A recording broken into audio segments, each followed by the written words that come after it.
Sports. Fred McLeod, Eyewitness News. Because of the following special CBS Sports presentation, Simon & Simon will not be televised tonight, but will return next Thursday at this time.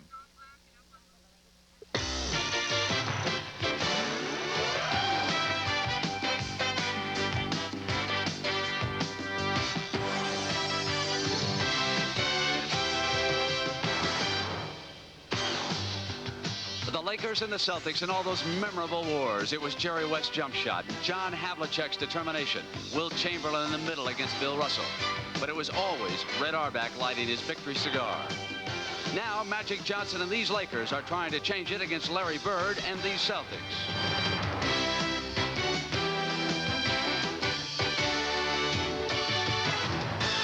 The Lakers arrived here late from Phoenix, used this hotel ballroom to install their game plan. And once they hit the parquet floor of the Boston Garden, they never stopped running. Kareem Abdul-Jabbar shook off the effects of a migraine headache, poured in 32 points. And for the Celtics, the frustrations continued to mount. Round one of this NBA championship series belonged to Magic Johnson and the Los Angeles Lakers.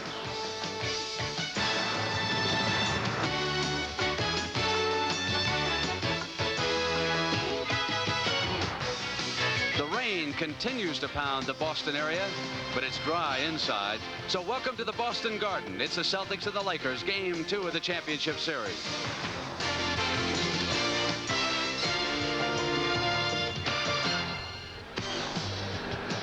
You step inside the Boston Garden and time seems to stand still. This arena was built back in 1928. Winston Churchill once spoke here, and for all I know, he probably smoked a cigar here long before Red Auerbach. But this building houses more memories than any arena in the NBA. They have saddled 14 champions in Celtic green, and the honor roll here reads like the Hall of Fame. Cousy, Sharman, Russell, the Jones boys, Heinsohn, Luskatov. And on this miserable rainy night here in New England, even an obstructed view at the Boston Garden is a very cherished possession. You see, they have come to cheer for their favorite. His name is Larry Bird. And they think that he will get the Boston Celtics even tonight. But the Los Angeles Lakers have their own Superman. His name is Magic Johnson. And already he has led his team to one victory in this NBA championship series. So coming up now from the Boston Garden, CBS is pleased to bring you game 2 of this championship series. It's the Lakers and the Celtics. Good evening, everybody, and welcome. I am Brent Musburger. And you know, rarely has the pressure been so heavy on the shoulders of the home team in only the second game of an NBA championship series. But since 1975, only one team prior to the Lakers this year had broken through and won the first game on the road. That was the Lakers. 2 years ago, they did it in Philadelphia, and they won that championship from the 76ers. If the Celtics lose here tonight, they would go out to the West Coast, trailing the Lakers 2 victories to none. That is something they do not want. Now let's go down to the floor, and the man who will call the action for you, Dick Stockton. Dick? Thank you very much, Brent. You know, before game number 1 on Sunday, Kareem Abdul-Jabbar, the giant 7'3" Lakers center, awoke with a migraine headache, and there was hardly dancing in the streets in Los Angeles. Well, the migraine was massaged away, and Kareem massaged the Boston Celtics. He dominated his battle with the Celtics center Robert Parrish, and Los Angeles won that first game. Kareem has no such migraine problems in this game today. 2 other points. James Worthy of the Los Angeles Lakers, who can leap the court in a single bound, it seems. It symbolizes their great quickness and speed. And Larry Bird, who's the heart and soul of the Boston Celtics, did not have a typical Larry Bird game in the first contest. He scored well, he rebounded well, but he did not shoot well. And therein lies the Laker game plan. As I bring in my analyst and partner, Tommy Heinsohn, who played on 8 Celtic championship teams and coached 2 more. Pat Riley had a good game plan. Will he follow it again, and what was it? It certainly was a good game plan, Dick. What he did was pack in the defense against the power inside, close-in game of the Boston Celtics, and he dared the guards of the Boston Celtics to beat him. It didn't work for the Celtics. It certainly worked for Pat Riley. I think we're going to see more of that today. We're also going to see the fast break. Both teams use it. It's perhaps the most exciting maneuver in all of basketball, and of course, as you know, it's been a Celtic tradition throughout their dominant years, and now the Los Angeles Lakers have elevated this fast break to new heights, Tom. high praise from the coach of the Boston Celtics. Casey Jones says the Laker fast break is the best he's seen in 15 years. The object of the fast break is to get the ball up quickly before the defense can get up themselves. Magic Johnson, the perfect middleman to advance the ball, does an outstanding job, and James Worthy, the super big, fast, big forward. Here's Magic Johnson going to come in with one of his other attributes, rebounding, and watch them advance this ball quickly against only 2 of the Celtics as Worthy swoops in for the clincher. Tommy, Brent talked about the pressure, obviously, on the Boston Celtics because they lost the first game at home. Are they behind the 8 ball really now? Well, you tend to take a win like that with a little bit of complacence, I think. Not so the Boston Celtics. I think the Boston Celtics are chomping at the bit to make sure that they don't go out to L.A. 2 down. They're a very, very hungry basketball team right now. Well, one man that would like to see the Lakers go back to the West Coast leading 2-0 is Earvin Magic Johnson, their sensational 6'9" point guard. And right now he's with our Pat O'Brien. Pat. Thank you, Dick. We're with Magic Johnson and Earvin. The Celtics have been talking about slowing you down all week. Is that possible? Well, I think in order for them to slow us down, they have to shoot a very high percentage. And we have to wait and see what happens. But if they continue to miss, then I think our running game will still be very effective. Boston's also been talking about this being a more physical series. Is that possible? It could be. We just have to adjust to that. I think that Phoenix series really helped us because Phoenix played us tough and physical, so maybe we can adjust to anything that Boston be able to do as far as physicalness. Now, you're not going to hear too many people cheering for Magic Johnson here. How does that affect you and the team? Does that get you going more? Oh, yeah. It just gets you up and gets you ready to play. Any place you'd rather be? Well, I like to be in L.A., and I like to be in Lansing to say hello to my mom and dad. There he goes, the Magic Man. Let's go back upstairs to Brent. All right, Pat, thank you. Pat alluded to the fact that this could be a more physical game. When I arrived in Boston and read the papers, I thought these two teams were getting ready for a football game rather than a basketball game. All the talk about pushing and shoving. Kevin Locklear, the coach of the Chicago Bulls, again with us. Kevin, how can the Celtics get Larry Bird into their offense quickly tonight and have him light up the board? They have to get him into the offense, Brent. He's the best player they have. He's the greatest passing forward that's ever played in professional basketball. He took 17 shots last game. He's got to take 22, 23. They got to get the ball in his hands almost in the backcourt. Dick alluded to the fact that Kareem had outplayed Robert Parrish. Take us inside that matchup. What happened there? Kareem outscored him by 19. Here's Kareem playing him on defense, pushing him early, and here comes Magic, the double team. It's impossible with a 6'9" guard coming in there to get the ball into Robert Parrish. That's not nice. 6'9" guards. That's supposed to be 5'5", 5'6".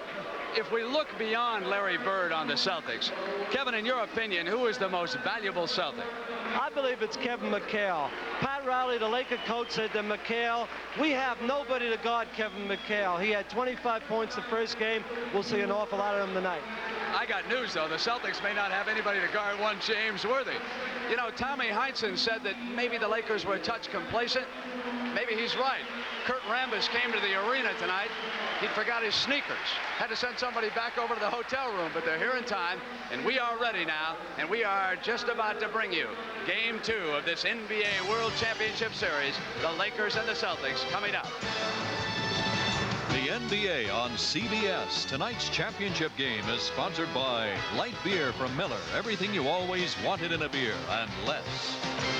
Mazda and the full line of sophisticated Mazda products. And by IBM and the growing family of IBM personal computers. In this rapidly changing world, even the brightest and best manager in the company may need more than a loyal staff to run a smooth operation. For when headquarters calls and pressure builds, it becomes harder to keep things rolling without running into mix-ups, losing control of the operation, and falling behind. For rapid improvement, a manager could use a tool for modern times. The IBM personal computer. For smoother scheduling, better planning, and greater productivity. It can help a manager excel and become a big wheel in the company. The IBM personal computer. See it at a store near you. You've never seen anything like it. You've never heard anything like it. You've never felt anything like it, because there's never been anything like Streets of Fire. A rock and roll fantasy. Streets of Fire. Rated PG. Starts Friday at select theaters. Check newspaper for showtimes. The 169th straight sellout in ancient Boston Garden. Now the starting lineups. First, the coaches. Pat Riley and K.C. Jones. They've been head coaches 7 years, respectively. They've been to the title series 5 times. The forwards. James Worthy, so impressive on the fast break. Larry Bird looking to hit long range consistently. The power forwards, just what the position implies, and they fit the description perfectly. The 2 7-footers. Abdul-Jabbar run round number 1. And the point guards. They're the playmakers. They set up the others. No one does it better than Irvin Magic Johnson. And the other guards, Michael Cooper and Dennis Johnson, their chief asset is defense, but their games go well beyond that. The officials working this game number 2, Jake O'Donnell and Jack Madden, and Paul Mahalik is the alternate. So the Boston Celtics, who have won 14 world championships and looking for number 15, but trailing the Lakers, and Kareem Abdul-Jabbar, who has scored more points than anyone in the history of the NBA, and Robert Parrish, who needs to get his game on track, will jump center. The Lakers are in the dark uniforms, purple and blue, plus gold, and the Celtics in white and green. And Michael Cooper taps it over to Kurt Rambis. The Lakers had built up a 19-point lead in rolling over Boston, who staged the rally in the second half on Sunday. They're going right to Kareem. His famed skyhook misses, and now the Celtics pushing it up. Cooper defending Henderson. He's going inside. That got the Boston crowd charged up. Magic Johnson, number 32. He's guarded. He's 6'9", guarded by a 6'2" Gerald Henderson. Worthy against Maxwell. Celtics fast breaking again, but Johnson picks the ball off. Kareem. Robert Parrish defends Kareem Abdul-Jabbar brilliantly inside. 3-on-1 for Boston. And there's a foul.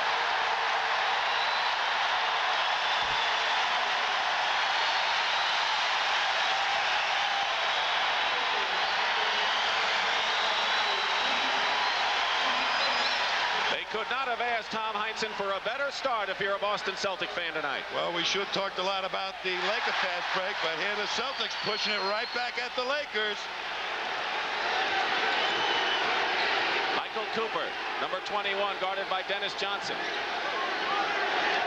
Celtics playing a very tight defense. Abdul-Jabbar inside is fouled before the shot. It'll be the first foul on the Boston Celtics. You are allowed 4 team fouls. On the 5th in each period becomes the penalty, and a team will take 2 shots.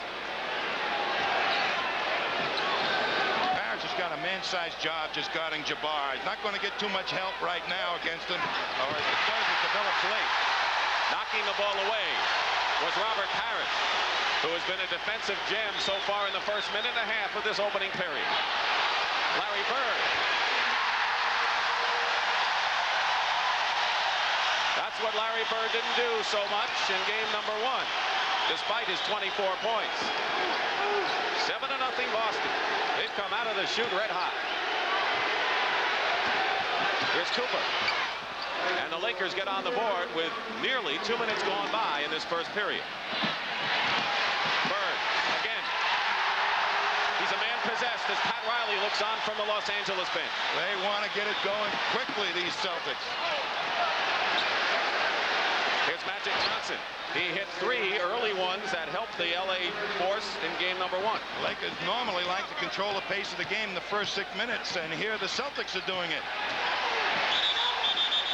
And we have a whistle and a foul. Illegal defense, no foul. That means in pro basketball, when you've got to play man-to-man defense, you can double team, but you can't leave a player not guarding anyone. You cannot, definitely. But the Celtics, not the faster team, beating the Lakers down the court right now.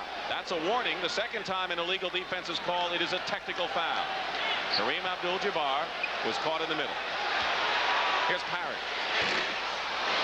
Over the top, it'll be LA ball. So how do you rate the first couple of minutes so far in which Boston has controlled the pace? I think the Celtics got off to just the type of start they wanted and may have caught the Lakers a little bit by surprise, unlike game one. It was the reverse in game one. Magic Johnson hits his second in a row. They say of all the things Magic does, maybe he's not that great an outside shooter. He's underrated there. Blocked shot by Cooper out of bounds. It's still LA ball. Well, I think in the initial stages, Dick, both clubs are going to try and pack it in the defense a little bit. We talked about that on the top, and some of the Laker guards and Celtic guards are going to have to hit outside a little bit. After the block, it was Boston's ball. Bird misses outside. Kurt Rambis throws the ball away. One of the things the Lakers didn't do, turn the ball over all that much, although with two fast-breaking teams, you will have your share of turnovers. A couple of days layover is going to produce that, Dick. It requires perfect execution at a quick pace. And a 4-day layoff going to hurt them. Here's Gerald Henderson. That's what the Lakers are doing.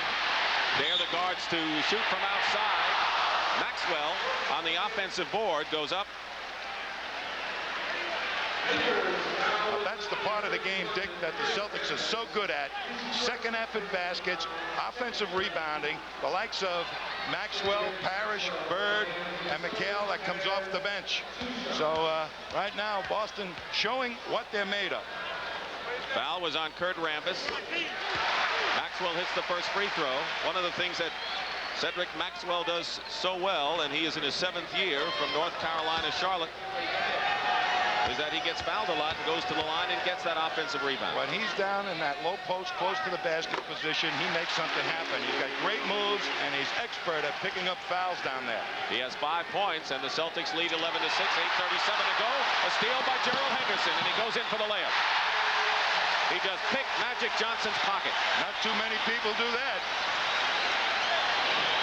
They go right into Kareem, double team him. They're going to say to Magic, can you do it again? And he does it again. Magic Johnson outside. He's hit now 3 in a row. They may just do that until Magic's arm gets tired. Now Magic Johnson says turnabout is fair play, and he picks one off. He's gone for 4. He's got it. And now the Celtic lead at 1 point. 7-0 has been cut to 3 with 4 minutes gone by in this first period. Magic makes his statement in the early part of the ball game. And that's off the hands. Now an illegal defense called again against the Lakers. And that is a technical foul. That's the second time it was called. James Worthy, and so a technical foul means that the Boston Celtics, and in this case Larry Bird, will go to the line and shoot a free throw. An illegal defense, Dick, is where the help side of the defense, away from the ball, is in the painted area more than 3 seconds, or has dropped below the foul line and is in there for 3 seconds. Take a look at James Worthy. Trying to find him, but there's somebody on the weak side, way up at the head of your screen, top of your screen, was in there too long. And the weak side, of course, is always the side away from where the ball is. When the ball is on one side of the court, the defense has a tendency to go and sink into the middle. A timeout. The Celtics lead the Lakers by 4.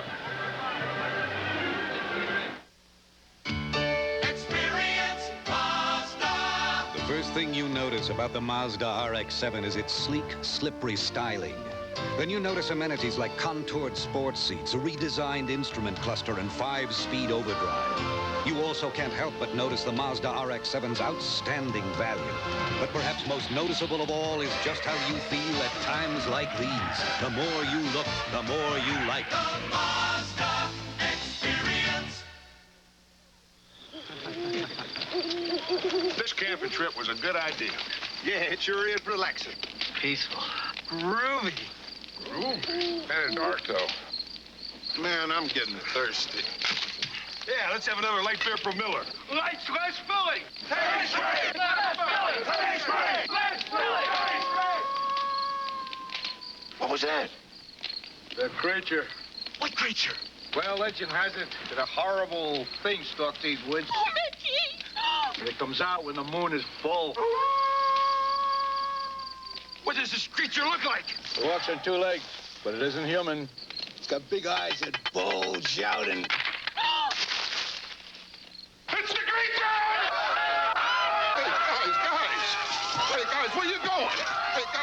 marshmallows. Light beer from Miller. Everything you always wanted in a beer, and less. Come on, it's after us. Man, did you see that thing?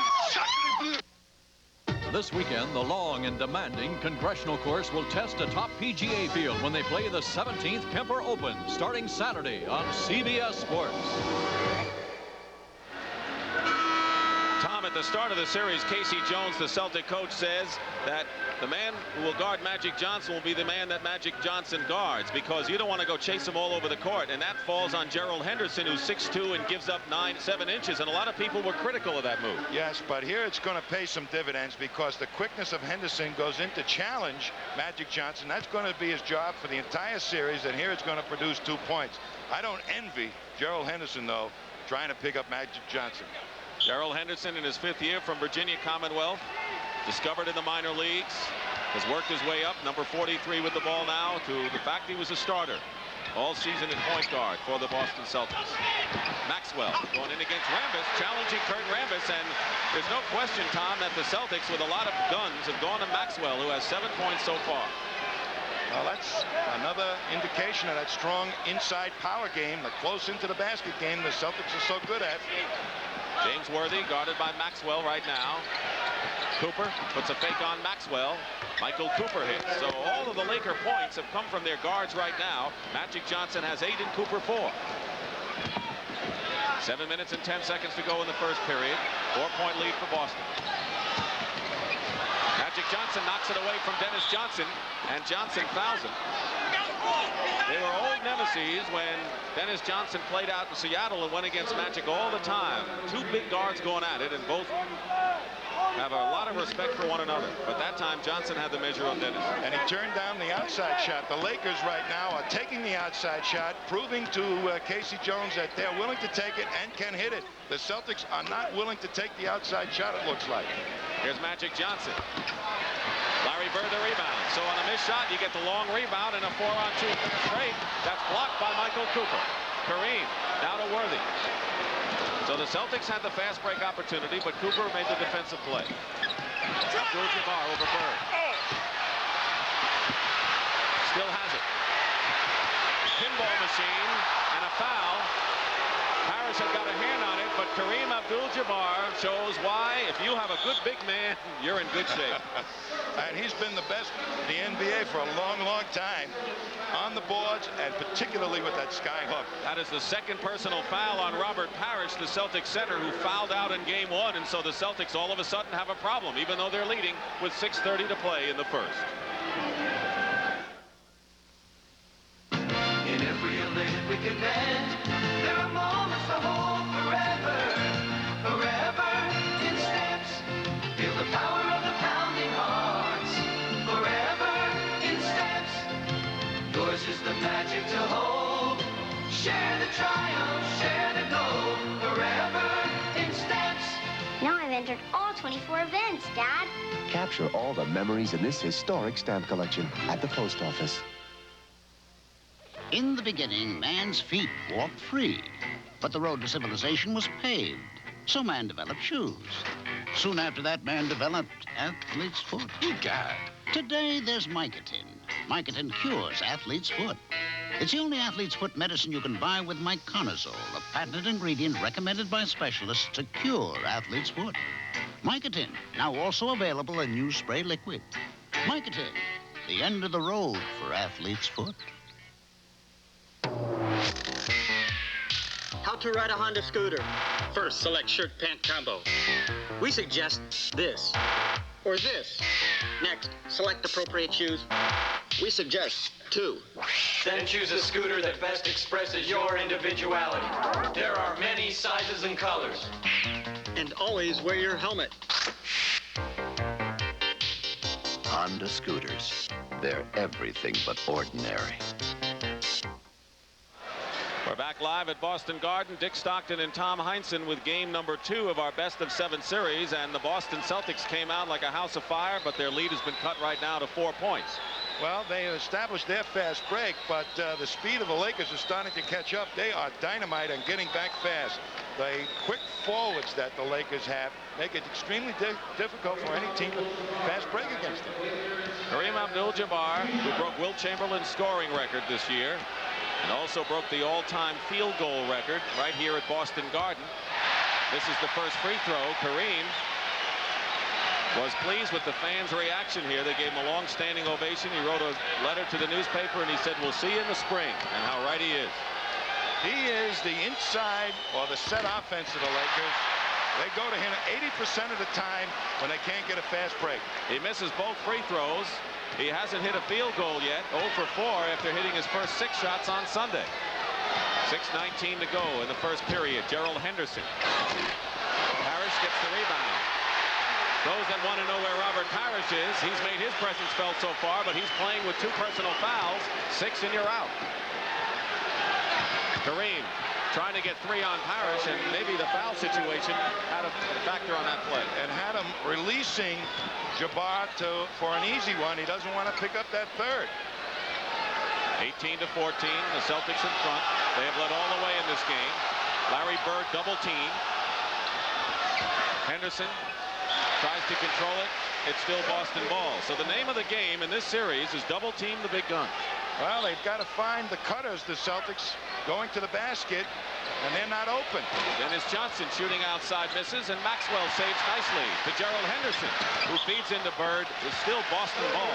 The only way they're going to be able to open up the game, the Celtics, is if Dennis Johnson and Gerald Henderson hit some 18-foot shots. 5.5 minutes to go in the first period. Henderson puts a fake on Worthy, banks it home. Gerald Henderson has 6 points in the ball game. And there is James Worthy, as Tom Heinsohn pointed out at the start, the fastest forward that he has seen, beating everyone down the court for an easy fast break layup. You better know where he is at all times. He did not compete in the playoffs last year because of a fractured leg. A young Colt in this one. Dennis Johnson open. So Dennis Johnson has missed 2 free throws in a row from outside, but the Celtics will go to the line on the foul. They're going to see James Worthy at his best.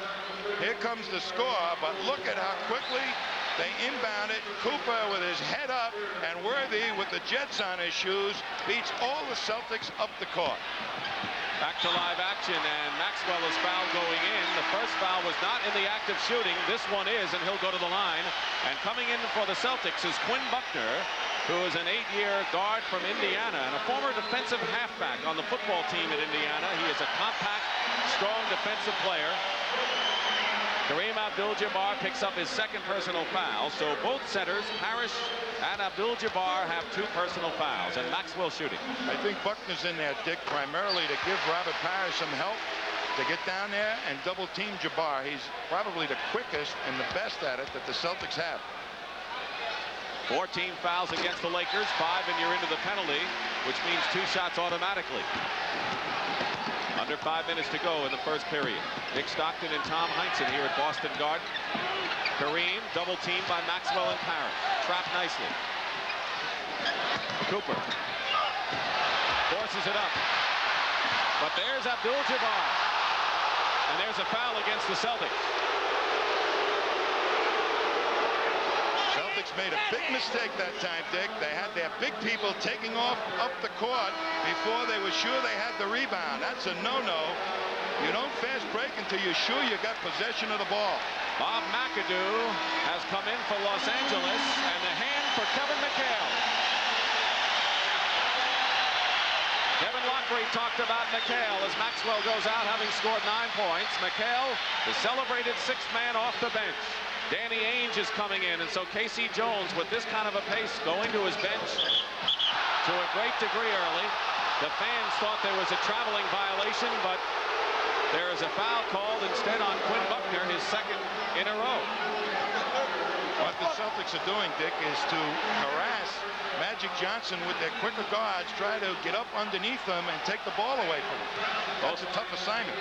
Both McAdoo, who had trouble shooting, 2 for 12 on Sunday, is a scoring machine off the bench for the Lakers normally, and Kevin McHale led the Celtics with 25 points, and no team has been able to stop him in the playoffs. McAdoo doesn't have the body to keep McHale off the boards, but McAdoo has that great outside shot that McHale will have to respect. Magic Johnson has scored 10 points for the Lakers, who trail by 4, 22-18, with 4:25 to go in the first period. 4 12-minute periods. Buckner in the backcourt, along with Danny Ainge. The two have worked well together. Here's Ainge, long-range bomb. I think Casey Jones will go with the guard that shoots the best from outside tonight. He's able to get a gold star, the guy that can hit 3 outside shots from 18 feet. Cooper misses. Kareem Sky hooks it in. So the offensive rebound by Kareem Abdul-Jabbar, who now has 4 points in the ballgame. Good feed from Bird to Buckner. And here's Magic. It's a 3-on-2 break. Ainge got his hand on it. And they're going to call a Laker foul. And that'll be the 15th foul. And so if it's on Cooper, Quinn Buckner will go to the line and shoot 2 shots. Now, Danny Ainge and Buckner, Casey Jones feel that combination is the best pressing guard core that he's got. And they're out there to really harass and to get back quickly to protect against this vaunted Laker fast break. Is there a team that has the edge in the pace so far? I think both of them are playing it pretty much at the way they like to play it. Boston's not afraid to run. A lot of teams are afraid to run against the Lakers, but not the Celtics. Quinn Buckner misses the first free throw. He played 6 years with the Milwaukee Bucks. He started most of the games last season, but sat on the bench as a role player this year. Coming off the bench is a good defensive backup point guard. 5-point lead for the Celtics. They've led all the way. Scored the first 7 points to start this game, rocking this Boston Garden. James Worthy doubled. Cooper going in on a feed from Worthy. This is the layup. Good play by the Lakers, but it didn't pay off. Here comes Danny Ainge. Gave up a career in baseball to join the Celtics. Parrish misses. And Quinn Buckner winds up with a loose ball. When he's around, the big guys better watch out. He's a pest. I never saw a guy take the ball out of the hands of the big men more than Quinn Buckner. Bird and Parrish have been in there all the way for the Celtics. Kevin McHale draws the foul going in. Bob McAdoo commits the foul, so just as you said, it's going to be very tough for McAdoo to outbody McHale going in on those inside shots. Well, the inside game of the Boston Celtics, the one close to the basket, is their forte, and McHale, nobody's been able to stop him when he wants to get down in that low post in close. He originally wanted to be a hockey player until he found out at 6'2" he was better off playing basketball. He's an outspoken chap. He says what's on his mind. Sometimes people wince at what he says, but he's honest, and that's the way he feels. Give him a subject, and he'll talk on it for 15 minutes. Celtics lead 27-20, winding down to 3 minutes to go in the first period. McAdoo travels. Turnover, too many steps, Boston ball. McHale challenged the outside shot of McAdoo, made him put it on the floor, not his best move. The Celtics setting up the play on the half-court game now. Worthy is guarding Buckner. They have Magic Johnson guarding Ainge. The fake by Larry Bird. 7 points for Larry Bird, and the Celtics have their biggest lead of the ball game. Johnson loops it in, and James Worthy might have been hit in the face. The Celtics coming back, pulling up his Ainge.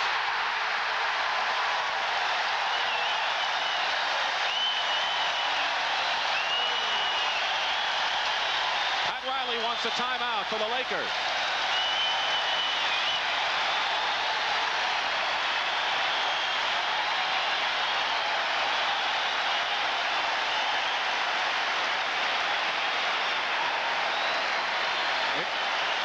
Here's Worthy getting hit underneath, a mighty important player, and I'll tell you, the Celtics are physical underneath there. The slinky, skinny, big people of the Lakers are going to take a little bit of a beating underneath there. It gets really, really muscular. 2:28 remaining in the first period.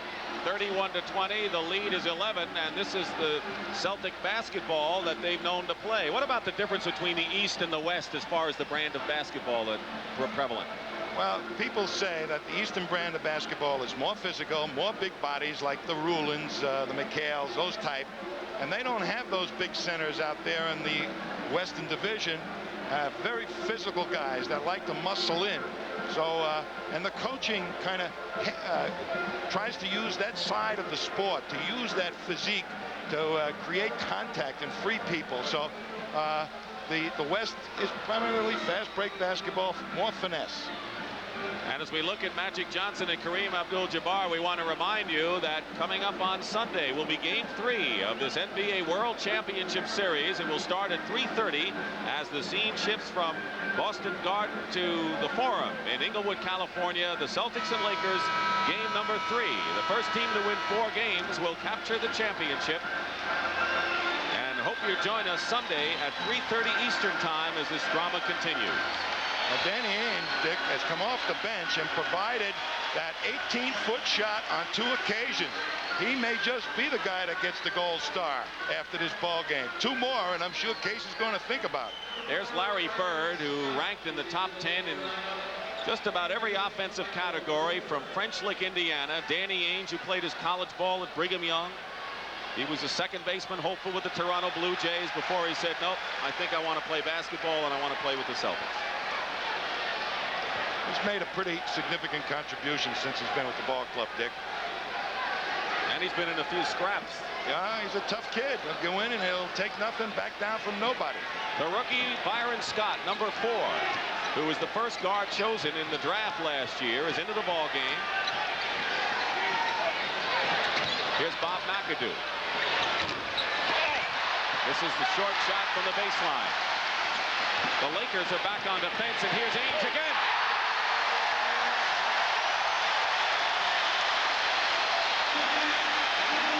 He has hit all 3, and the Celtics lead now by 13 points with under 2 minutes to play in the first period.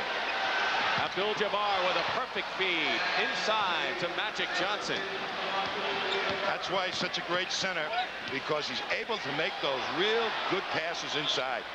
We're going to see the Lakers go to their bench again, and a 22nd timeout has been called for by Casey Jones. There is Swen Nader, the backup center, and Jamal Wilkes, who has been one of the prolific clutch scorers, a good outside shooter in a terrific career, 10 years.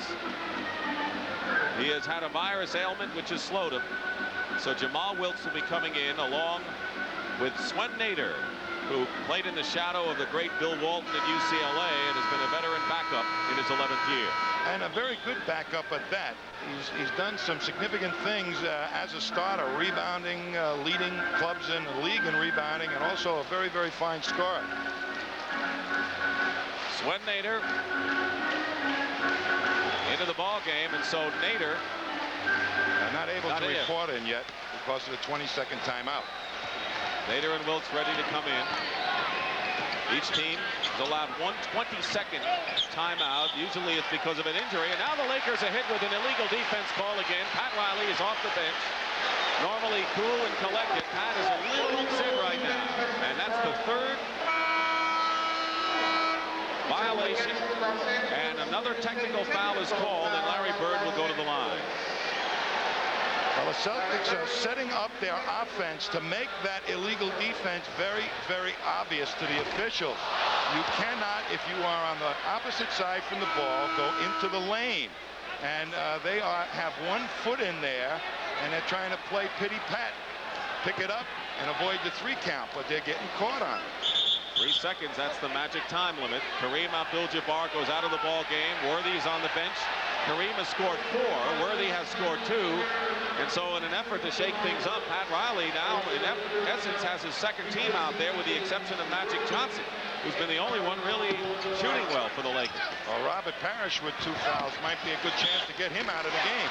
Bird fouled and will go to the line. And the foul is on Magic Johnson. That is his first. Pat Riley, who has been to the World Championship Series in each of his 3 years at the helm of the Lakers. Here's Earvin Magic Johnson from Lansing, Michigan. The Laker defense isn't the same when Jabbar is on the bench. He is such an intimidator in there. Just the mere size of him and his hands up in the air makes you change the loft of your shot. With him sitting on the bench, there won't be too many of the Celtics afraid to take it to the basket. Larry Bird from French Lick, Indiana, was a star at Indiana State. Reached the NCAA championship game in college and lost to Magic Johnson's Michigan State Spartans. 13-point lead with 1:20 to go in the first period. It's been Boston all the way. Byron Scott, good-looking rookie with a lot of poise. Teams have to shoot within 24 seconds. The Lakers have 8 seconds on the clock. Here's Nader with a hook shot. Bird with position, had it, lost it, and a loose ball foul is called against Larry Bird, I believe. You wonder how this man rebounds. He can't leap. Everybody thinks you have to be a super leaper to be a rebounder, but you do rebound with your head. Good position before the ball hits the rim, enables you to get the good rebound. Let's see if we can pick it up on Larry Bird. Has the position already in there. He gets nudged from behind. No foul. Couldn't hang on to it, but I'll tell you, he is a mighty important player for them on the offensive board and on the defensive board, Larry Bird. Byron Scott misses the free throw. He grew up within 14 blocks of the Lakers' home in Inglewood.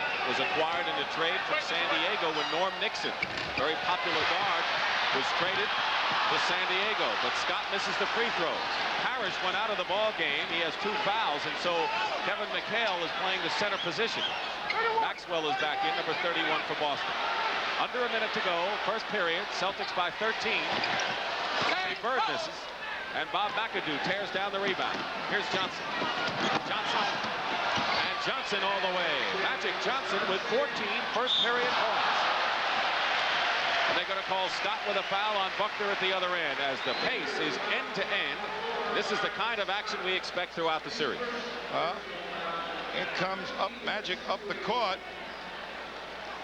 and Buckner gets banged as he was going up for that long pass. Both teams are going to make the other team pay. They're going to try to advance the ball as quickly as it can possibly be done. When Buckner on the line, the Celtics have hit 12 out of 14 from the free throw line.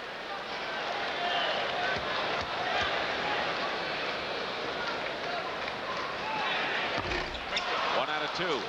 37 seconds to go in the period. 36 to 24. Celtics have led all the way. Johnson against Ames. Here's Byron Scott. Byron Scott hits the shot. He's only a rookie, but he's not afraid to hit it. And Pat Riley told us yesterday, he said he's the kind of a player, he's not afraid to have his number called when the game's on the line. He's an excellent outside shooter. 11 seconds remaining and 10 seconds, and the Celtics playing for the last shot. Their lead is 10. At one point it was 13. And traveling call, and now the Lakers with 3 seconds will try to get off the last shot. Go get it, Buck. 3 seconds.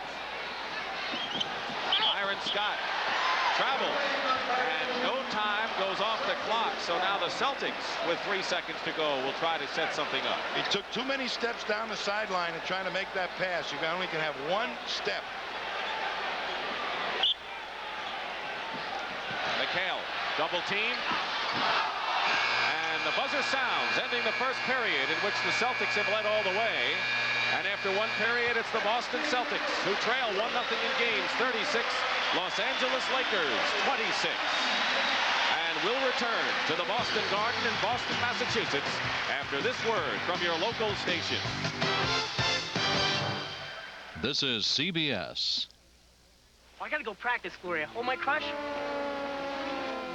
Don't drink it. An orange crush is in sight. Your eyes grow bigger. Your mouth gets wider till those all-natural flavors are deep inside you. Crush is so irresistible, you can't keep a bottle full. Orange lovers have a crush on us. Hey, where's my crush?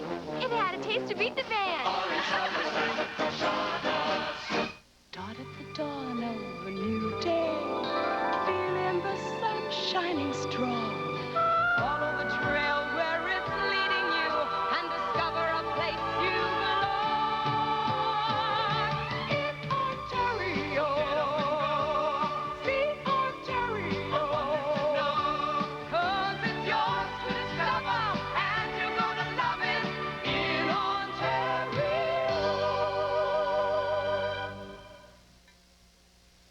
A good pass to Whitney, a 60-footer. Magic comes away limping badly. He's hurt now. I thought it was all over. But with training and help, I got the chance to come back. Some people need training and help just to play the game.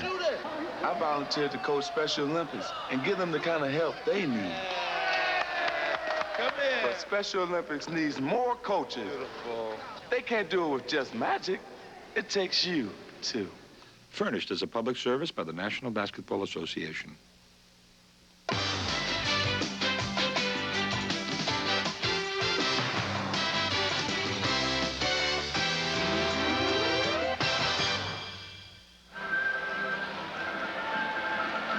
Ready for the start of the second period here at the Boston Garden. The Celtics lead the Lakers 36-26. They scored the first 7 points. The Lakers came back. The Celtics opened it up to 13, and now it's at 10 points. Magic Johnson is the high scorer in the ball game with 14. Cedric Maxwell and Larry Bird each have 9 points. They're the high scorers for the Celtics. Celtics got the pace of the game that they wanted and also were able to score those close-in baskets. Scott Wedman, veteran who came over from Cleveland, who was a star at Kansas City. He's in for his outside shooting. Misses his first attempt as he opens the second period in the Celtic lineup. He's going to be playing a guard position. Wilkes on a feed from Johnson. Misses. McHale. So it's Wedman and Ainge in the backcourt. McHale, Bird, and Maxwell up front for the white-shirted Celtics. Bird immediately double-teamed in a crowd. And a Laker foul. They're only double-teaming Larry Bird when he gets down close to the basket. And they got big people on him, so he can't find an open man. Now look at them all harass him, and he gets banged and knocked to the floor. Foul was on Jamal Wilkes. Cedric Maxwell with 2 attempts. Defense twice and a good block the second time around. Wilkes got a good corner shot. Driving inside this time, and Jamal Wilkes gets the basket. He's had 2 good practices, and Pat Riley told us we're going to play him a lot more. He's played 8 in a row after missing the first 7 of the playoff season. Celtics maintain possession. The Celtics with Danny Ainge outside shooting has opened up that inside game just a little bit, particularly for Maxwell. Parrish with 2 personal fouls comes back in the ball game, and Larry Bird gets a rest. He scored 9 points for the Celtics and 3 rebounds. Whatever the Celtics need, he's there to provide it. Parrish is back. Wedman hits. Wedman came off the bench and hit 3 big shots for the Celtics in their comeback attempt on Sunday in game number 1. He proved that they needed to hit that outside shot. Nearly a minute and a half gone by in the second period. Nader with a good move on Parrish. Didn't know he had that quickness. Well, that one hook shot set up that roll move. Parrish was away from him the first time. This time he bodied him. So the lead is down to 8 now, and the crowd quiets a bit as the Lakers are hit with another foul. That'll be their second. And NBA Commissioner David Stern, who's serving his first year at the helm, a witness here at Boston Garden. Foul is on Nader, his first personal foul, second team foul on LA. McHale, good feed from Ainge. He had to get it over the defender, Tommy. He sure did, and it was a perfect pass. Earvin Magic Johnson, 6'9" point guard. He can play every position on the court. Bumped by Wedman. McAdoo going in. The basket will count. McAdoo gets the basket and will go to the line and try for a 3-point play. 40 to go!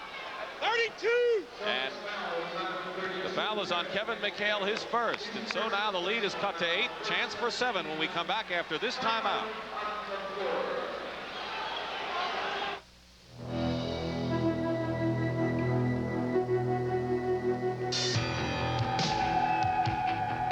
The first thing you learn as a professional photographer is don't take chances.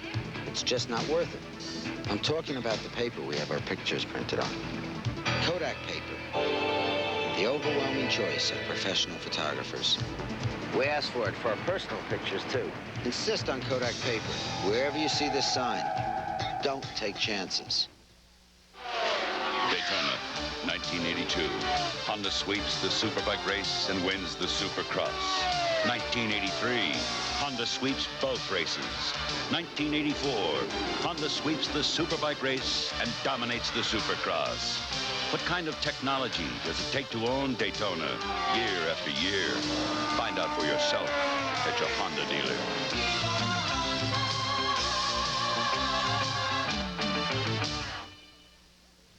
not interested in your friends in high places, and I don't trust politicians. Now, if we listened to you, we'd still be rolling drunks for a living.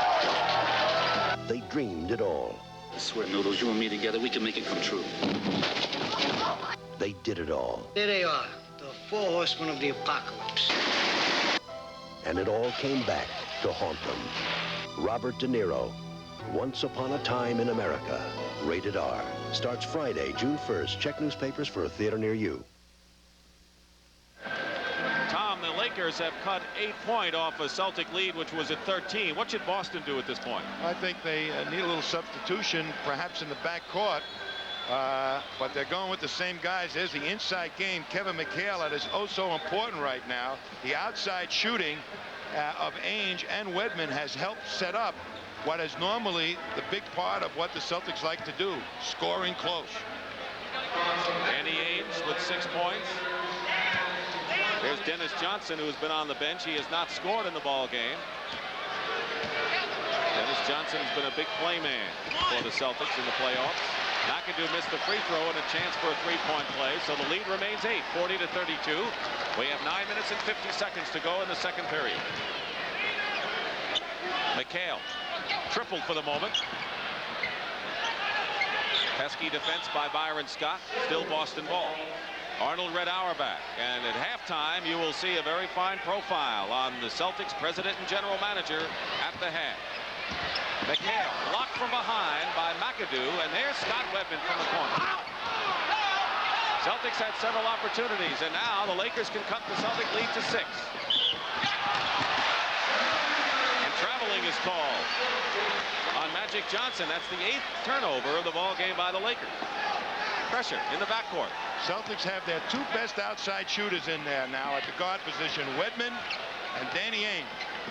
It is not a running offense, though. No, it's going to be to try and take advantage of their big people. Maxwell getting inside is fouled, and with the goggles adjusted, Kareem Abdul-Jabbar returns to the ball game along with Michael Cooper. Swan Nader did well coming off the bench for the Lakers. Magic Johnson goes out, and you see Larry Bird getting set to come in the ball game. And so with Nader in for Kareem, the Lakers actually cut some points off the Celtic lead. Yes, and when that happens for a ball club, that's a pretty good sign that they're well in the ball game. Bench coming in and making a solid contribution, picking up some points. But they've got McAdoo's very capable if he gets that outside shot going. Swan Nader's got the good offense inside, but now they've got Kareem back, baby. And he's been trouble. 14 points for Magic Johnson as he goes to the bench. Cedric Maxwell, meanwhile, leads with 11 points and 4 rebounds, leading the Celtics. The Lakers foul going in. That is the second team foul against Boston, and it's against Danny Ainge. He's such a good passer. When you double him, he's going to find an open man. But when you triple him, there's 2 open guys, and there's Wilkes with nobody on him. You've got to make sure that people going to the basket aren't wide open when you double team Kareem, because he's going to make you pay the price with a good pass.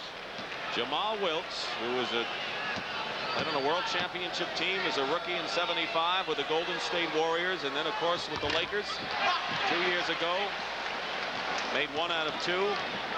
He has been a starter, but because of the virus, has had to come off the bench. And there's a pretty good bench for Pat Riley. Scott Wedman hits outside, and so as Tom mentioned, Wedman and Ainge are doing the job outside. They have 10 points between them, and the Celtics are leading once again by 11, 44-33. There's Wilkes. Jamal Wilkes with that patented shot from the corner, and one of the clutch outside shooters the game is known. It's a shame that he's not really been totally healthy, because he is one of their guys that love to take the key shots. 8.5 minutes remaining in the first half. 9-point lead for the Celtics. Here's Parrish. And once again, Danny Ainge threads the needle on a pass inside. It was Parrish for the point. Wilkes in trouble, and McAdoo.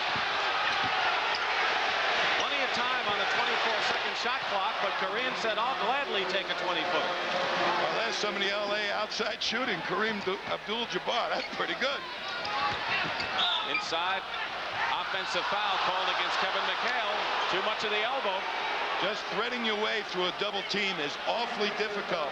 You'll either have to move quickly to the hoop before it develops, or wait till it develops and pass the ball out.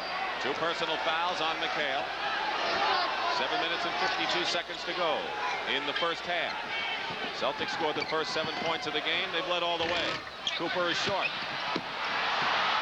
Kareem inside to McAdoo.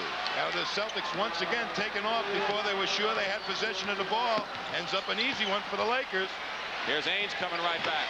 Danny Ainge now with 8 points. He has doubled his average of the season, and he has not missed in 4 attempts.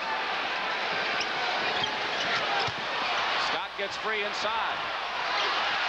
Cooper had him, but Scott a little bit too hard off the glass. 9-point Boston lead.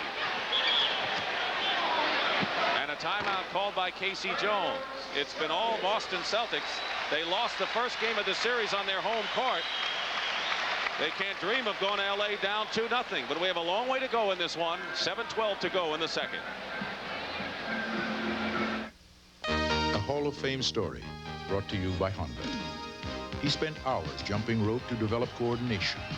Only a second-round draft choice, his greatness spoke not of statistics, but of rare intangibles, the vitality of individual courage. This Hall of Fame story will continue. The standing quarter mile. The V65 Magna is about to attack it. A motorcycle that can turn 65 cubic inches into an incredible amount of horsepower. The Honda V65 Magna. Nothing that looks like this has ever performed like this.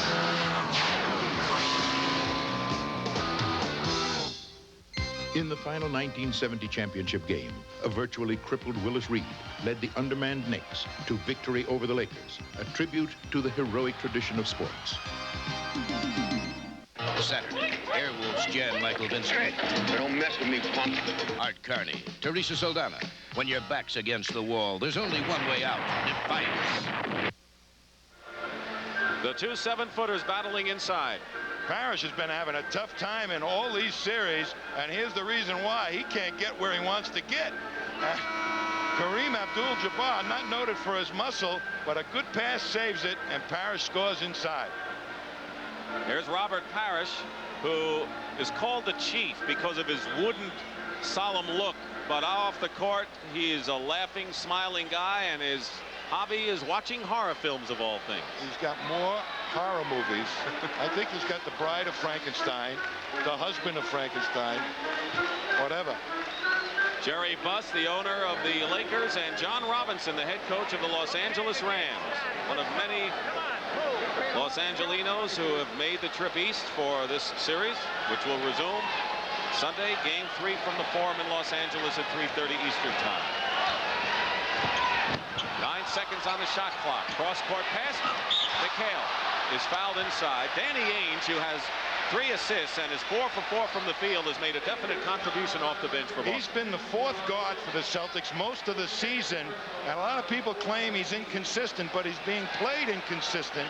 So you kind of expect that, but today, or this evening, he certainly is doing his job.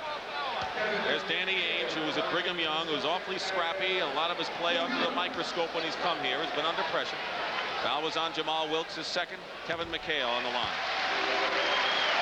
Celtics have hit 15 out of 18 from the line. L.A. has struggled. They've made only 3 shots out of 9. They're not getting that fast break going with Magic not being in the lineup right now, and that's where they fatten up their shooting percentage. Easy layups. Has Magic been out a long time? Well, he needs a little bit of a rest, but Michael Cooper does not provide that type of passing that Magic does. 7 seconds on the shot clock. McAdoo gets it into Kareem. Here's that skyhook. Danny Ainge comes down with it. 6:38 to go in the first half. 10-point lead. Scott Wedman. The crowd was ready to erupt on that one. And the Celtics maintain control. Wedman. And here comes the break. McAdoo on the outlet pass. The first pass on the fast break. Byron Scott. The basket counts and a foul. Byron Scott. The crowd does not like the call, and that's not a surprise. What a play by Scott. He pushes up quickly at the Celtic defense and angles in on Ainge and kind of hit Ainge in the head. The crowd didn't like it, but he'll be at the line shooting for a three-point play. Dennis Johnson comes in for Scott Wedman, who gets a hand. Wedman scored 4 points. James Worthy returns to the ball game for the Lakers, replacing Jamal Wilkes. And so the Lakers now have a front line of Wilkes, Worthy, and McAdoo, with Cooper and Scott in the backcourt. Dennis Johnson and Ainge make up the Boston guards. Here's Ainge, long range. Cooper gives it to Bird.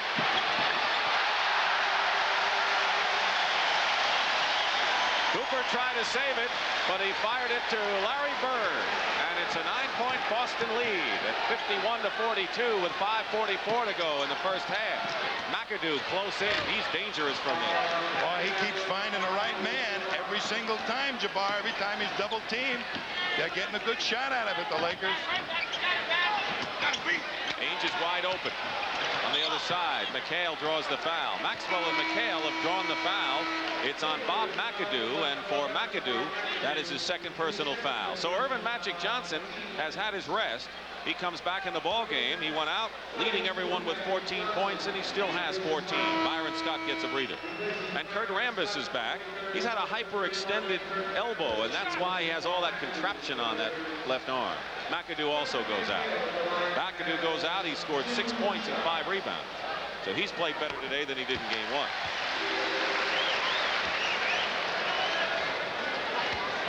The reason Kevin McHale has been a tough matchup for everybody in the playoffs is because he's got that size and he's got the strength to maintain a position for the rebounds in close to the basket. He's 6'11". Lakers had it cut to 7. It's 9 right now. 5:19 to go in the second period. Michael Cooper going for 3 points. If you can make a basket beyond that white line circling beyond the foul line, it is a 3-point play. Larry Bird gets the ball away from Rambis, who gives him the shot, and Bird takes it.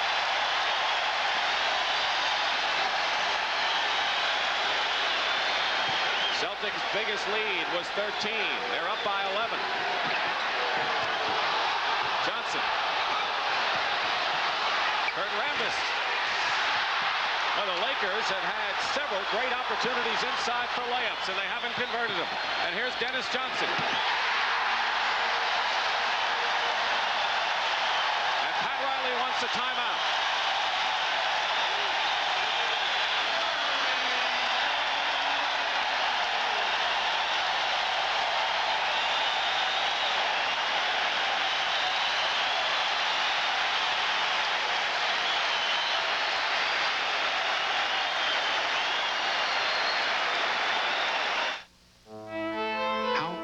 Should your child be before you buy a computer?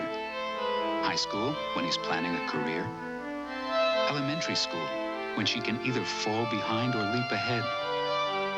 Or preschool, to give him a head start? When you buy is up to you.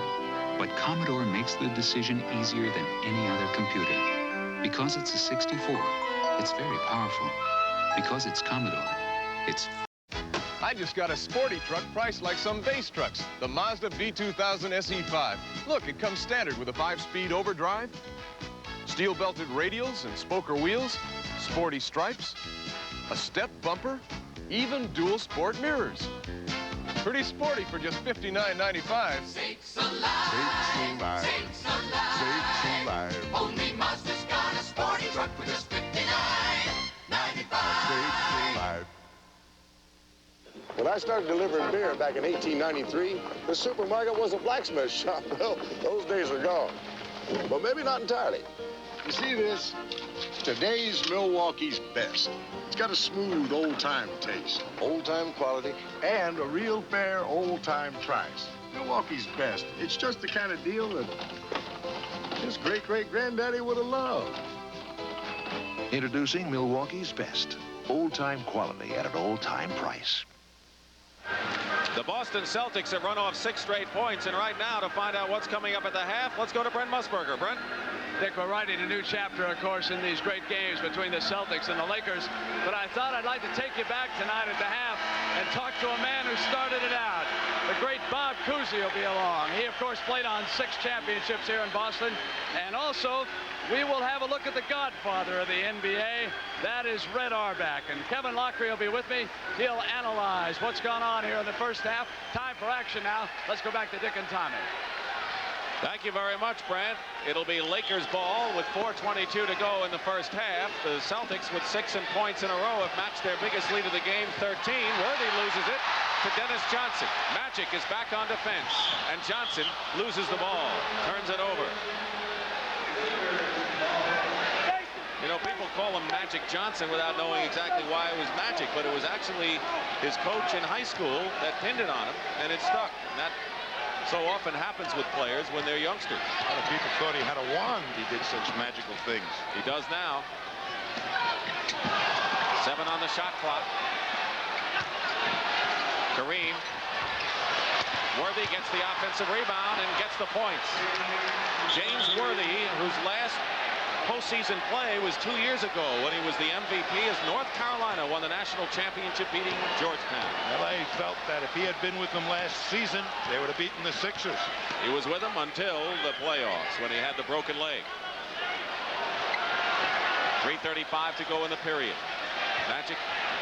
Johnson on the other side. Dennis Johnson hits over James Worthy. Dennis Johnson with 4 points.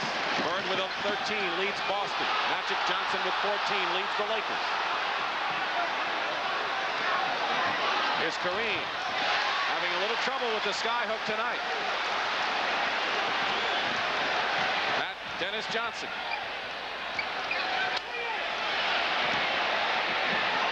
Nearly a steal by Cooper. And here's Bird.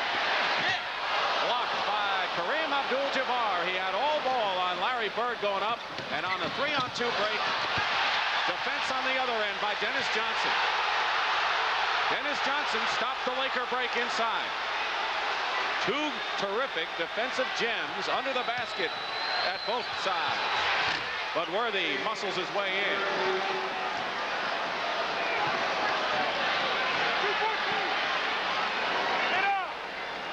Do these players want to slow up this pace? I think some of the Lakers are getting a little tired right now. Haynes fires it up. I think the Celtics may be a little too. They may be a little fatigued. Not Magic Johnson, not Worthy. Basket good and a foul. And the Lakers have come back.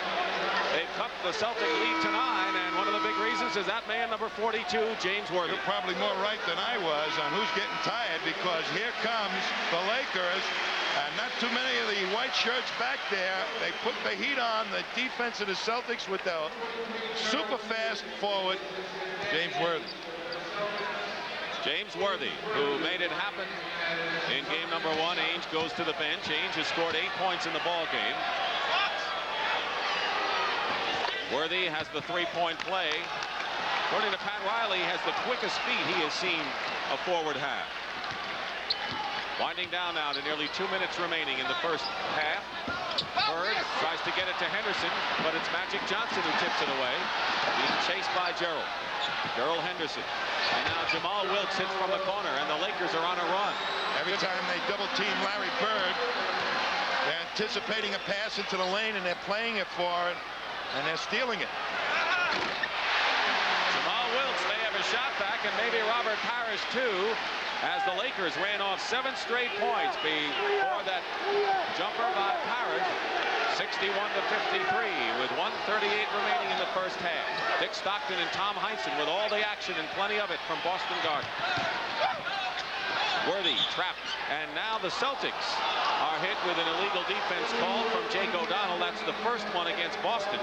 So there was a player not guarding a Laker.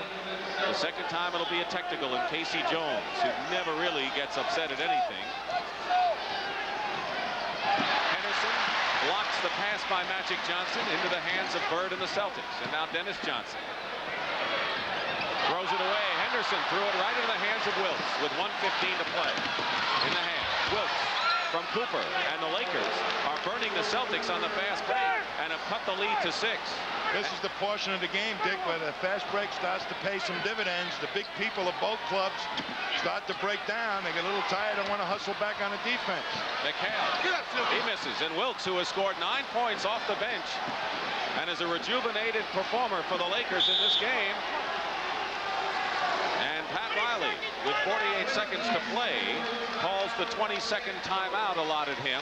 Down by 6, the Lakers have to be feeling awfully good. They were trailing by 13. They've cut it to 6, and a chance to do more damage before the half is history. I think the Celtics got a little cocky. They were getting their inside game going, and they weren't a little bit patient of taking the good shots, and coupled with a couple of bad turnovers, have produced some fast break opportunities. Would you say sooner or later it wears you down, that sizzling break by Pat Riley's team? The consistency, it's like a sledgehammer. They keep hitting you in the head with it, ultimately hoping that the big guys will roll over and say, don't do it to me anymore. Well, we'll be with you next Sunday as the series continues with Game 3.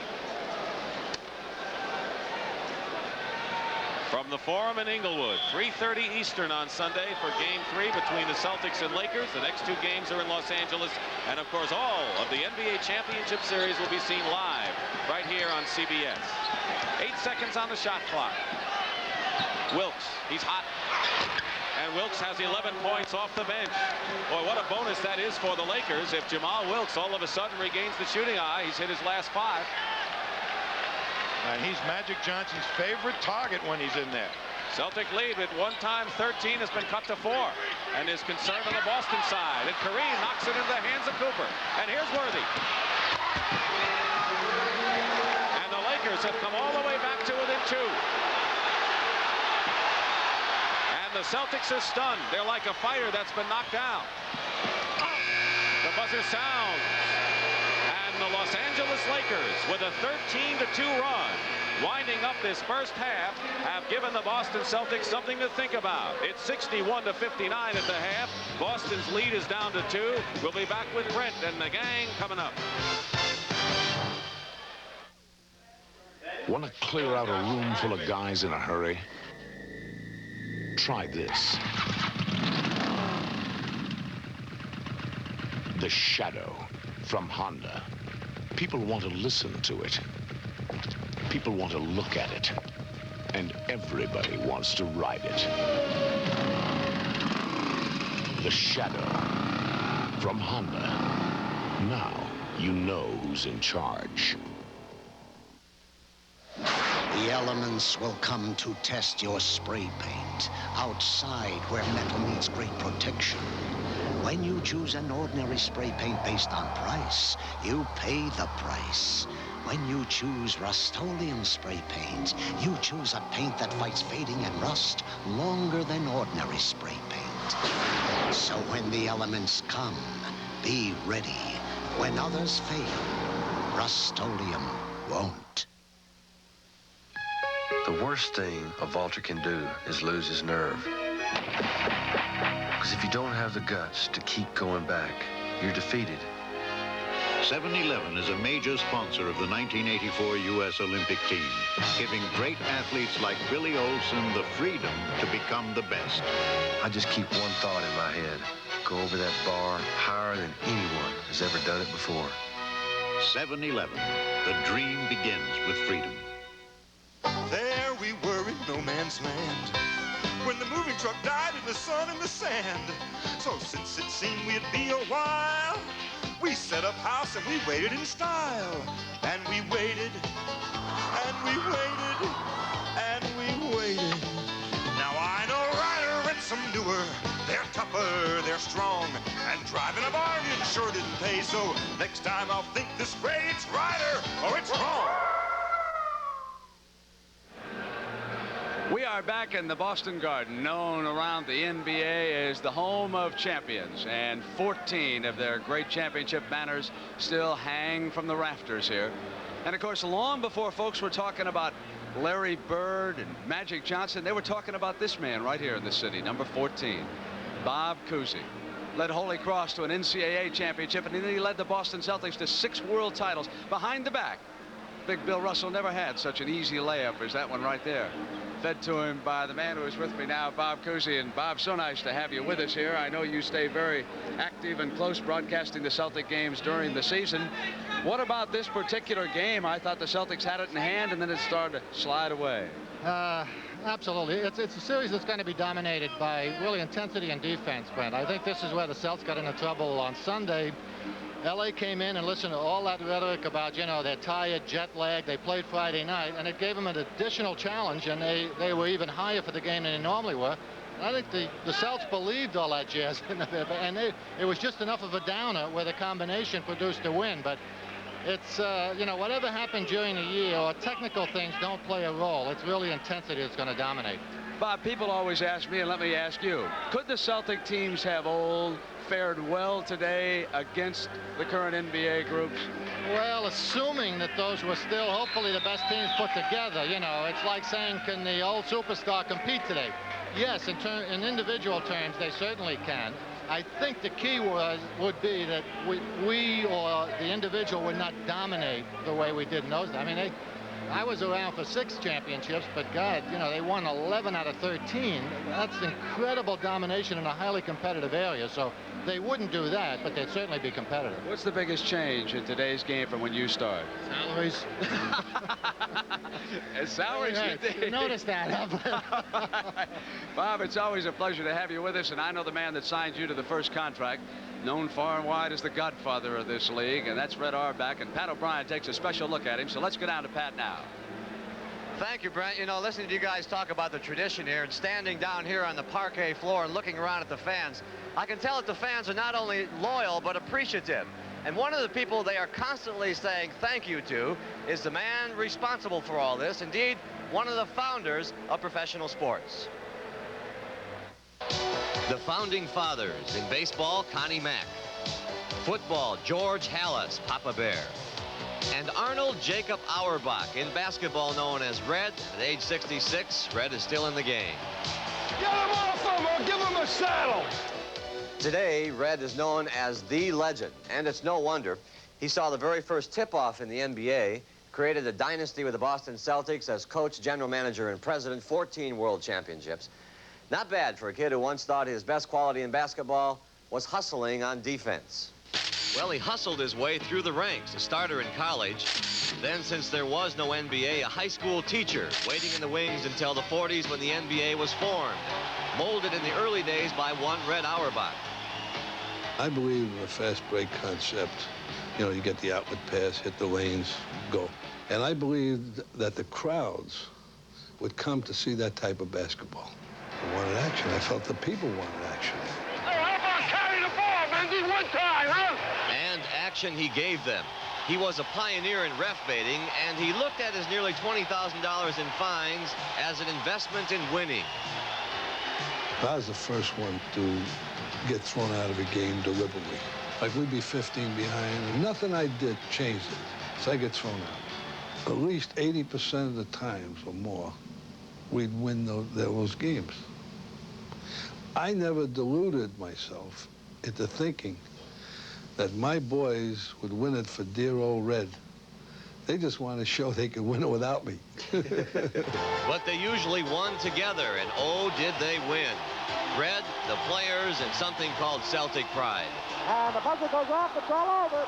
The Boston Celtics are once again the world champions. You're proud to be a Celtic, and after a while, it's a big thing. It's important, but you win games with it. They could take all those stats and burn them. There's only one stat. Did you win or did you lose? That's where it's at. You might say Red is a collector. He's gathered 14 championship banners. He keeps those in the Boston Garden. At home in Washington, D.C., he collects things about as unrelated to basketball as you can get. I collect letter openers and other things that I like, things that appeal to me. I always felt that while I was coaching, I had to have diversification, which took my mind away from just basketball. I think too many coaches today become too narrow. Their whole life is basketball. After he gave up coaching in 1966, there was more time with Dottie. But Red had collected a lot of basketball knowledge and continued to pass it on through books. Here's the same book in Russian, and they haven't come up with anything, sir. And you'd never keep him away from lecturing future Celtics. One word I never want to hear, never, is why.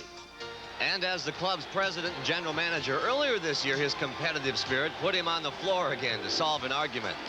All in the process of getting one more title, one more victory cigar, yes, one more trophy. I'm so proud of them, like any other championship. Yahoo! It's a lot more fun to win than to lose. And you want to go through the whole summer having people come at you and say, what happened? It's easier to win it. It's more fun. Arnold Jacob Auerbach, you know, he's cutting back on his day-to-day on his duties here, cutting back on the day-to-day operations. But Brent, I'm sure Bob Cousy will agree that as long as Red Auerbach is around, he'll continue to mold the Celtics, if not basketball. Let's go back up top to Brent. All right, Pat, and of course, Bob does agree. Listen, Red was always tough with a contract. What did he get you for your first contract with the Celtics? Oh, you really know how to hate a guy. You really want me to tell you that in front of millions of people? God, how about if I whisper it to you? What was it? I think I held out for about $9,000, I'm ashamed to say. You're worth a lot more than that, Coos. Let's go back and renegotiate. Hey, when we come back, we're going to talk to a man who's going to have to pay his stars a lot more than that, Kevin Locklear. We'll be back after these messages from your local station. Saturday, Major Indoor Soccer League Championship action. The Baltimore Blast take on the St. Louis Steamers this weekend on a special edition of CBS Sports Saturday. This is CBS. From Channel 2, this is Newsbreak. I'm George Sells. There's going to be a big change at Tiger Stadium tomorrow night when the Baltimore series begins, and it's going to make a lot of fans very unhappy. You'll hear part of our live interview tonight with Rick Dempsey, the Baltimore Oriole, with those critical remarks about the Tigers. The government suddenly changes plans for an even bigger crackdown on smoking. More bombs set off by someone who claims to represent a homosexual group. And you know Miss Buxley from the Beetle Bailey comic strip? Her future may be in doubt. Eyewitness News after the ball game. Life's financial crossroads. Which route do you take to make your money grow? The best investment is to sit down one-to-one with an IDS American Express planner to work out a long-term financial plan so you can move on with confidence. Sit down with an IDS American Express planner. It could be the best investment you'll ever make. Nothing could be better for cutting grass than the dependable Snapper High-Vac lawn machine.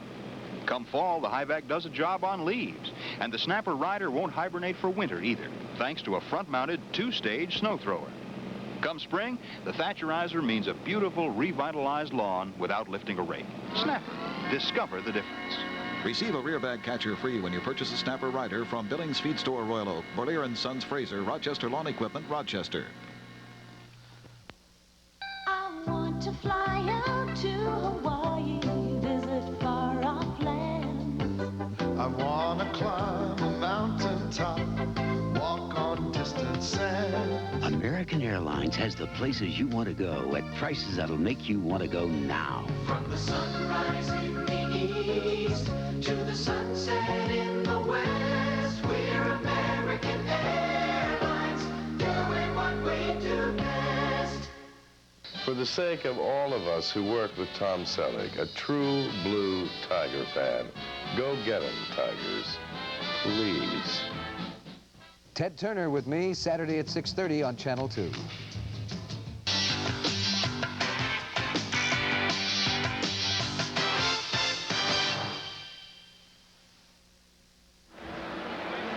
Well, the sun broke out in the Washington area, even though it's been raining hard here throughout New England this afternoon. They got the first round of the Kemper Open in, and this is a course for the long hitters, and one is on top. Greg Norman of Australia at 4 under par, and we will be bringing you live coverage of the third and fourth rounds on Saturday and Sunday here on CBS. One NBA note, earlier in the week, George Irvin, at the age of 36, was named the coach of the Indiana Pacers. He's the youngest coach in the league. Folks, look at his hair.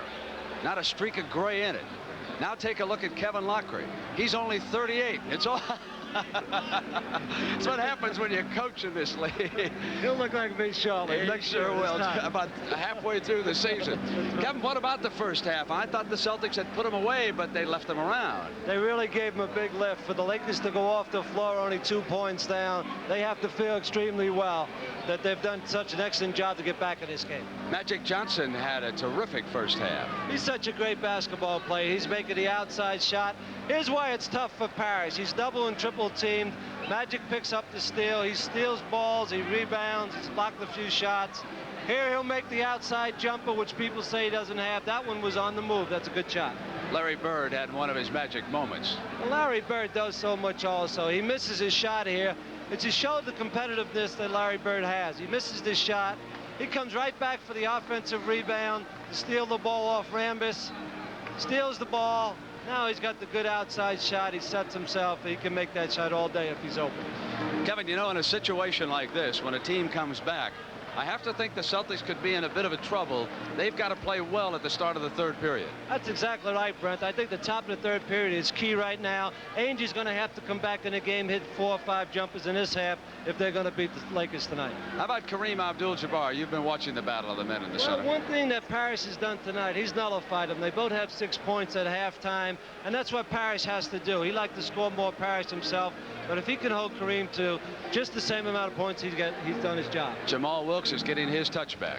Pat Riley told us that he would try to use Jamal Wilkes as much as possible with Kareem. They play so well together. You can see him starting to turn it around and becoming the player he was early in the year. All right, coming up now, it's the second half of Game 2 of the NBA World Championship Series. The Lakers are already ahead in this series, 1 victory to none. Dick Stockton and Tommy Heinsohn will be back in a moment.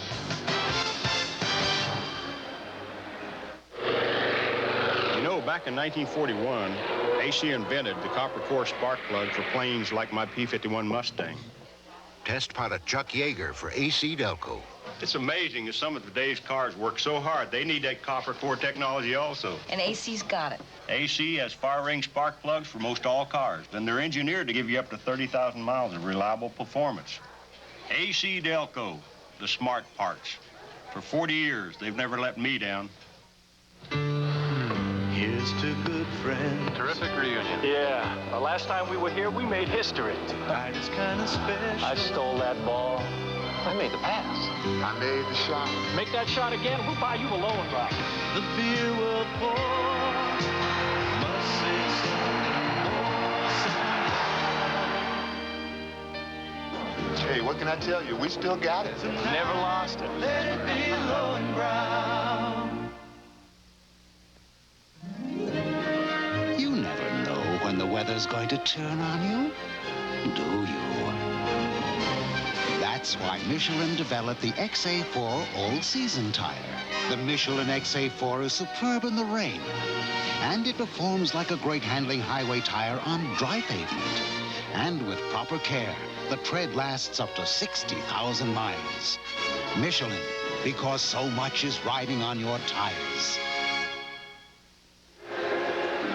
Back at Boston Garden, where the Celtics lead the Lakers 61-59. The shooting percentages. Now Los Angeles is out shooting Boston. Most of them have been layups off the break. Boston, most of the field goals have come from the outside by the guards, and that's why the percentages show that. But look at the free throws.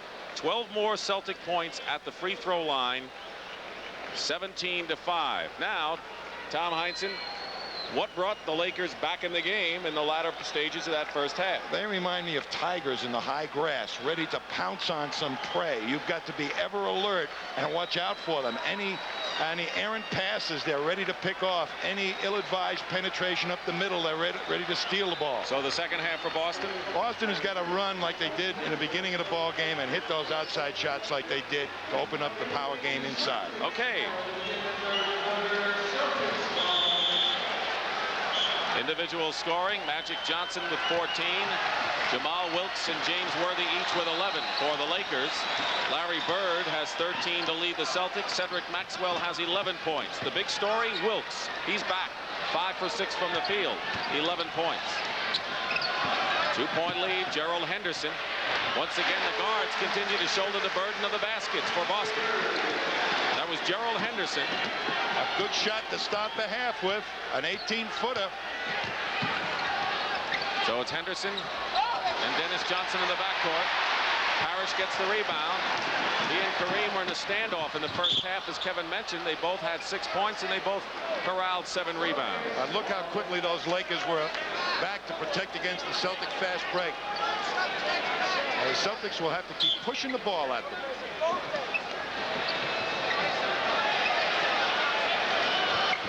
Dennis Johnson looking inside. Maxwell trying to get position against Rambis. Parrish. That'll drop. Robert Parrish came over from Golden State in a very big trade several years ago. The Celtics won a title then, looking for another championship, and Kareem Abdul-Jabbar, who's been struggling from the field, that's only his 4th basket in 12 tries, and it's 65-61. Celtics lead. Maxwell driving the lane. Rambis bumping it. Now the Lakers trying to get to within 2 again. Michael Cooper. Henderson gambling for the steal, and now they call the illegal defense against the Celtics on Robert Parrish, and that will be a technical foul. That's the 2nd time Boston's been called on it. Kareem was way above the 3-point circle, and Parrish had to stay above the foul line, and he didn't. Magic Johnson will take the technical foul.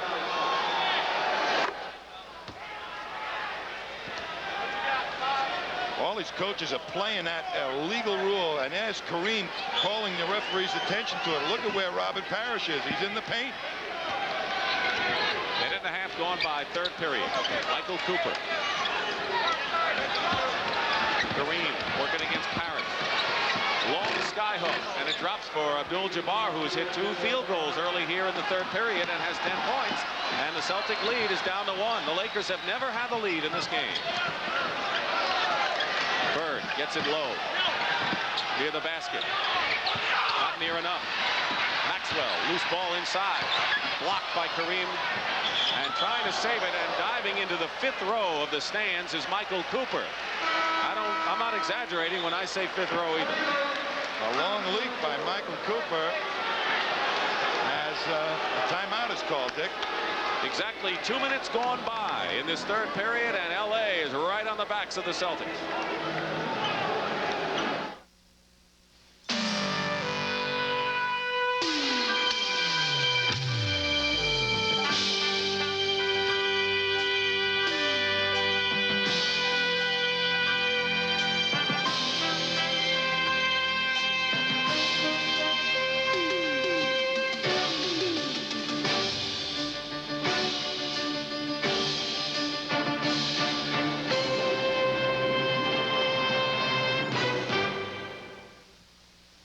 I see your desk got a computer on it. Yeah, smart desk.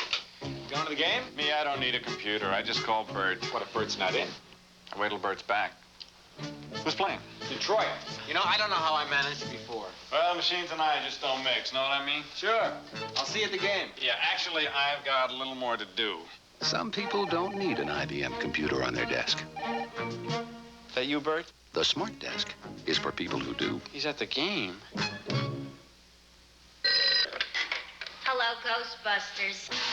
Ghosts. They're real. You do? They're mean. You have? They're here.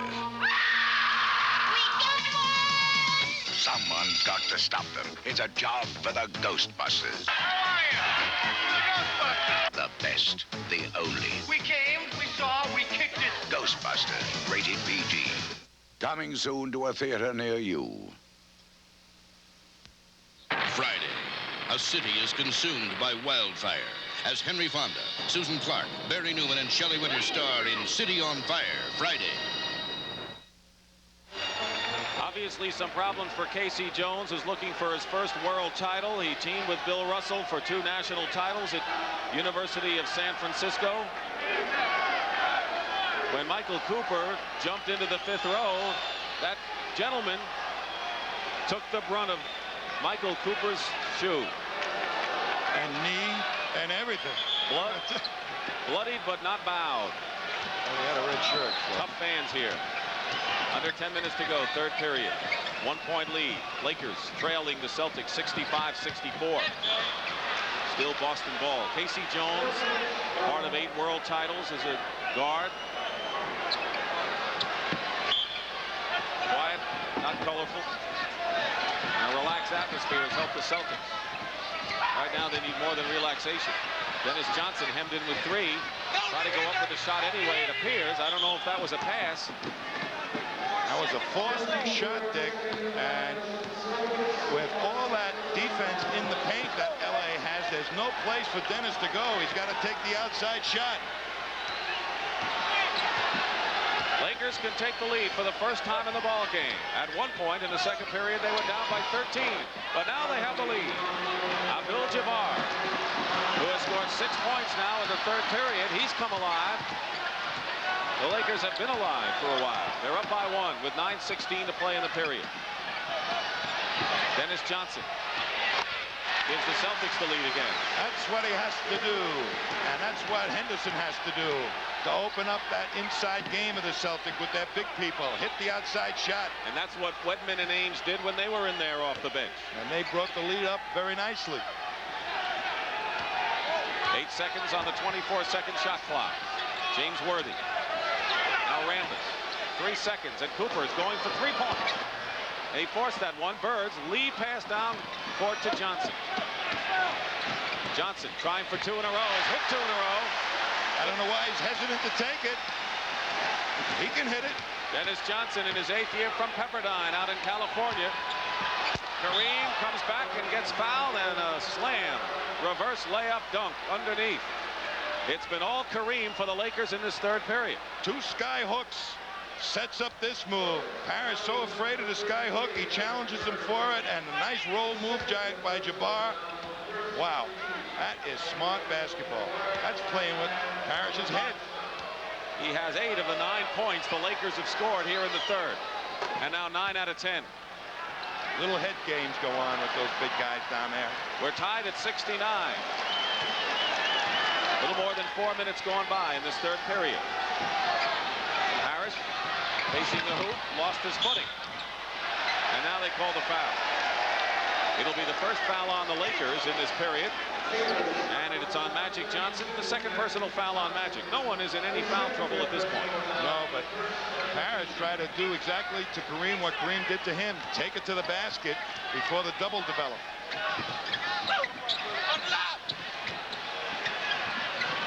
Henderson working against Magic Johnson. Nothing there. Larry Bird. Maxwell gets the offensive rebound, fights his way up and draws the foul. That's what Max does for Boston. With the rotation of that double team defense, that's going to allow somebody on the Celtics to stream in on that offensive board, and Maxwell does it oh so well. But Larry Bird really has not gotten untracked with the long-range shooting. As of last Saturday, he was complaining to himself that he wasn't shooting well. He made a free throw here on Sunday, made the free throw, and got mad. I couldn't believe it. Parrish talking to Ray Melchiori, the Celtics trainer. The trainers mean so much to these clubs. Jack Curran, of course, has done a terrific job with the Lakers. Maxwell has 6 rebounds, all of them off the offensive board, and he is a perfect 9 for 9 from the free throw line. Celtics by 2, 7:50 remaining, third period. Kareem is way outside of the left. Dennis Johnson makes a steal on Cooper's pass. Here's Bird, trying to get his shooting eye back. Larry has 15 for the game. Magic sets fire to the Lakers with his passing. Bird with his outside shooting. Dennis Johnson loses Cooper, and Parrish picks him up, and Michael Cooper misses the shot. Rambis might have been shoving off and pushing off. He's called for the foul. It's a loose ball foul. There is Clark Kent in short pants. He was Superman 2 years ago when he came from Greece as a free agent. He tried to be Superman on that play. Blocked 2 of the Celtics off at the same time. Celtics with the ball. Their lead is 4. McAdoo will be coming in for the Lakers. A foul and a good fake by Bird. The foul is on Michael Cooper, and that's his 3rd. He is the second Laker to pick up his third foul. Rambis is the other. Bob McAdoo returns to the game. He has scored 6 points. Cooper on Larry Bird is a classic defensive matchup. Quickness against size. And Rambis is out. And Rambis is out. McAdoo is in. Cooper is on Bird. Rebound Maxwell. And a foul.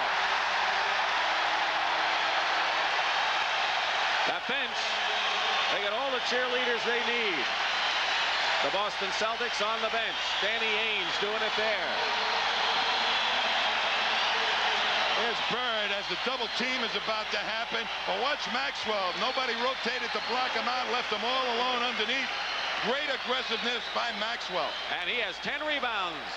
All offensive rebounds.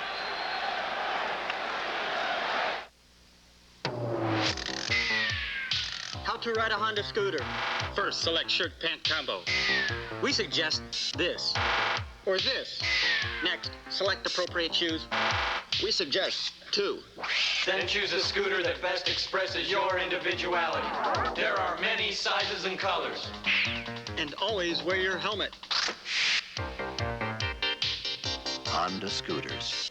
They're everything but ordinary. How come we're hiding in these bushes, boss? To catch them illegal distance balls. Dimwit, let's go! All right, hand over that there hot ball. Hot ball? Oh, no, Sheriff, it's the even longer top flight. And a higher flying Top Flight XL. The longest balls. The new Top Flights. Anything longer must be illegal. By the way, Sheriff. Yep.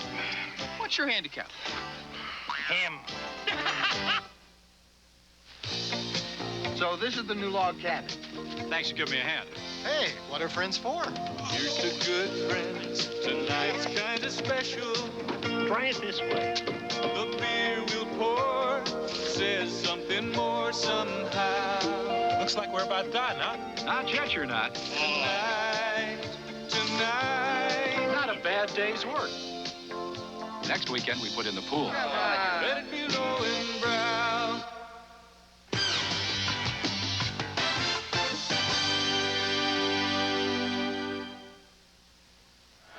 Tom, this has been the Laker game plan so far in the first 2 games. Packing it in the paint. All 5 of the Lakers inside that painted area in the free throw lane.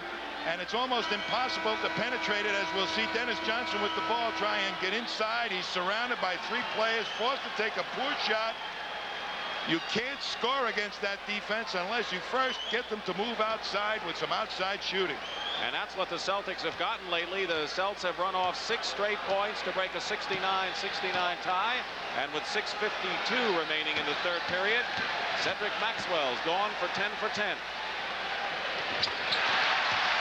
Maxwell has 16 points. He is the Boston's high scorer. He has averaged 11 points in the playoffs. So he's having a rousing ball game. Kareem and Magic Johnson each have 15 to lead the Lakers.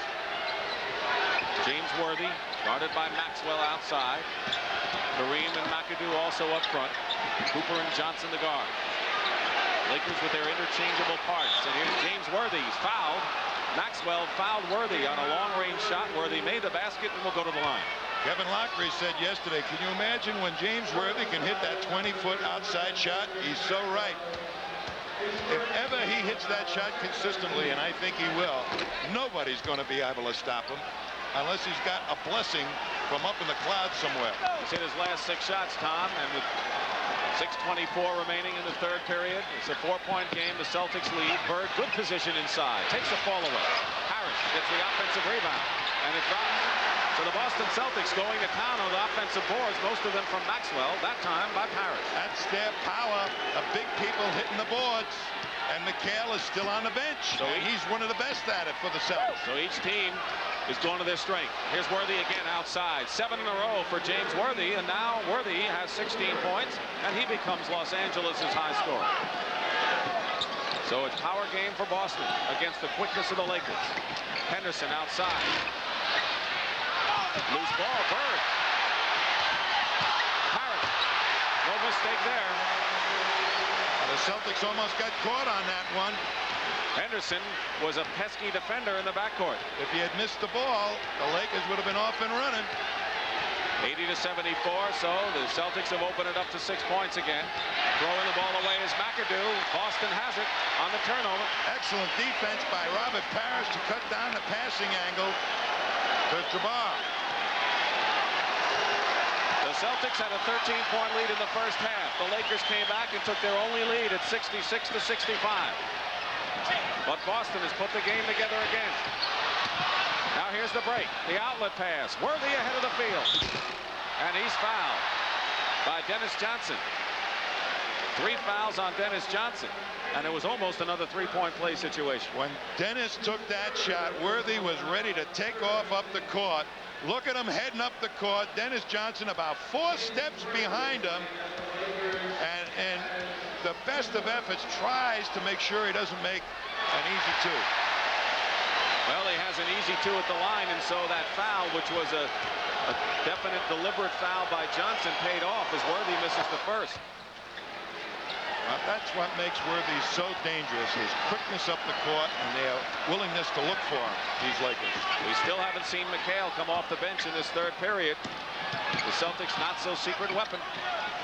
Dennis Johnson, short. Here comes a break, perhaps. Outlet pass. Cooper ahead. And a foul on Dennis Johnson. Well, Dennis Johnson fouled Worthy, and now Cooper, and now Dennis has 4. Well, now the Lakers starting to assert themselves with what they do best, that fast break. You miss the outside shot, a long rebound, and you're going to be in trouble unless everybody hustles back. Robert Parrish is trying almost a 2-on-1, and Dennis has to foul under the gun. And Kevin McHale gets off the bench. He has scored 7 points. He had 25 in game number 1 on Sunday. Robert Parrish goes to the bench. And now Casey Jones is also going to counter with Scott Wedman. Wedman hit 2 field goals when Ainge and Wedman put together a good outside shooting duo in the second period when the Celtics open up their big lead. Any of the Celtic guards miss a couple of outside shots. Casey's going quickly to the bench to find somebody that can hit that outside shot. Cooper misses the free throw. 1 out of 2. 4:40 remaining. Third period. 80-76 Boston. Lakers didn't have the lead at all until this third period. Celtics regained it in a hurry. Bird nearly lost it. Johnson does. Cooper to Magic. Wedman is back, but it's a 2-on-1 for LA. Oh, yeah! Worthy with the basket and the foul as he goes flying over the photographer. I hope he's all right. Well, he's hurting right now. 22nd timeout as James Worthy took a header flying over the post, and a slew of photographers, and Jack Curran, the Laker trainer, is out there. There's an ill-advised shot and pass to Bird. He's just trying to hold on. There was no pass to Bird. Here's Dennis now. Figures he's got an opening, and that defense again surrounds him. Up comes Magic, and Worthy already out on the break and way ahead of him. And boy, did he get clobbered. Dennis Johnson has committed his 5th personal foul. 1 more and he's gone, and James Worthy apparently is all right, although he is shaken up. Worthy missed his first shot of the game, and he has hit his last 8. And the Celtic lead of 80-78 once again in dire jeopardy here, and Dennis Johnson has 5 personal fouls, and he has to come out. Danny Ainge. Well, that was the matchup that Speed created, forced Casey Jones to make sure that DJ played on him, and he's not getting back quick enough to stop Worthy. So that's his job, to make sure Worthy doesn't get out there on the break, but he certainly is showing tail everybody. Danny Ainge is coming back in. He scored 8 points. So now Ainge and Wedman, who are effective outside shooters, are in the ball game, but the lead has been cut to 1 again, 80-79, with 4:17 to go in the third. So James Worthy remains in the game, and he's guarding Scott Wedman. Johnson, Magic is on Ainge. McHale, double team. Wedman is open. Big basket once again for Wedman. He hit 3 in game 1 Sunday. He's got 3 so far tonight. Worthy on a pass from Magic Johnson, and that's the best pass of the ball game inside. They better go back to the locker room and decide by lottery who's going to guard Worthy, because nobody seems to know where he is. Worthy has 11 points this period. And Kareem Abdul-Jabbar has 9. They have 20 between them. 3:38 remaining. The Lakers trying to regain the lead. They've had it only once.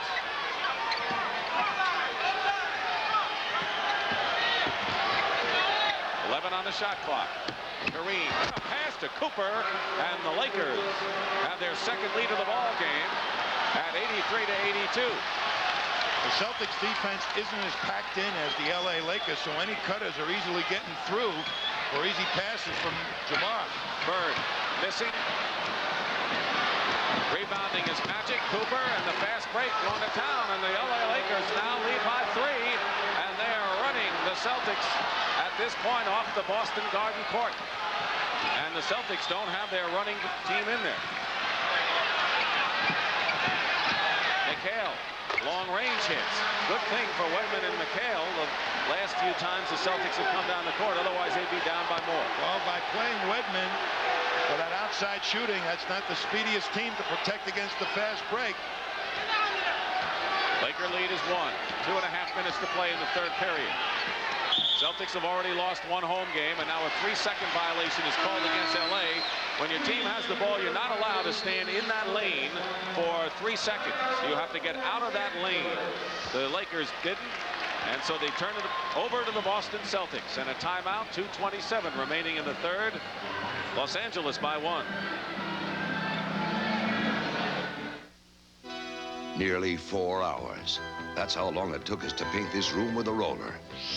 Then we painted it in less than 1 hour with the new Wagner Power Roller. A living room that took nearly 7 hours. The Wagner Power Roller finished in less than 3. The Power Roller pumps paint straight from the can to the roller or to any of several optional accessories. Why waste your time painting a pan when you could be painting your walls instead? The Wagner Power Roller, the right tool for painting. You're looking at 2 very special pickups. The one on the left, the most powerful 6-cylinder engine in any pickup. On the right, the highest gas mileage of all the full-size pickups. Both come together in one tough truck. Ford's 4.9-liter 6. You get the gas economy you want with the most power you can get in a 6. All in one full-size pickup. Ford's 4.9-liter 6. The best-built American trucks are built. Ford Tough. Say goodbye to America's favorite can of motor oil. That Quaker State quality America has trusted for over 70 years now comes exclusively in this unique, easy-to-pour plastic bottle, made to cost you nothing extra. So long, Spouts. See you, dirty hands. Goodbye, oily rags. No more leaky cans. Get Quaker State's pen-grade protection and no mess, easy to open, pour, and reseal. Today, you need an oil this good in a package this good. We're live at Boston Garden for game number 2 of the NBA World Championship Series. This is Dick Stockton along with Tom Heinsohn, Brent Musburger, Kevin Lockery, and Pat O'Brien. The Boston Celtics had things to themselves in the first half, leading by as many as 13, but the Lakers' sizzling fast break has taken over the game. They're leading by 185-84. First game of the series was won right here in Boston by the Lakers by the score of 115-109. You're looking at the shooting so far. The Celtics have had more shots, but the Lakers 10 of 13, and that's why they have the lead. Larry Bird is only 1 for 6 shooting in this period. And now traveling call against Wedman of the Celtics. And the Celtics right now, as you look at their brain trust, Chris Ford, Jimmy Rogers, who helped K.C. Jones. They're a beleaguered team right now. Nearly 2 minutes to go in the third period. Bob McAdoo, someone got a piece of that. And here comes Boston. Maxwell. He's had a terrific ball game. Bird with McAdoo in front of him. McHale fighting. Wilkes is into the ball game. Maxwell comes out with it for Boston. What a terrific ball game Maxwell has played. He has 16 points. Boston's high scorer. Worthy with 22 leads LA. Worthy's on the bench now as Wilkes replaces him. Bird. Larry Bird with 17 in the ball game. He had missed his last 6 shots. So the Celtics regain the lead with 1:24 to go in the third period. They're getting some good mileage out of that bench, though, the Lakers right now. Wilkes. Maxwell trying to save it, and he does to Danny Ainge. Here comes Boston's break. Ainge.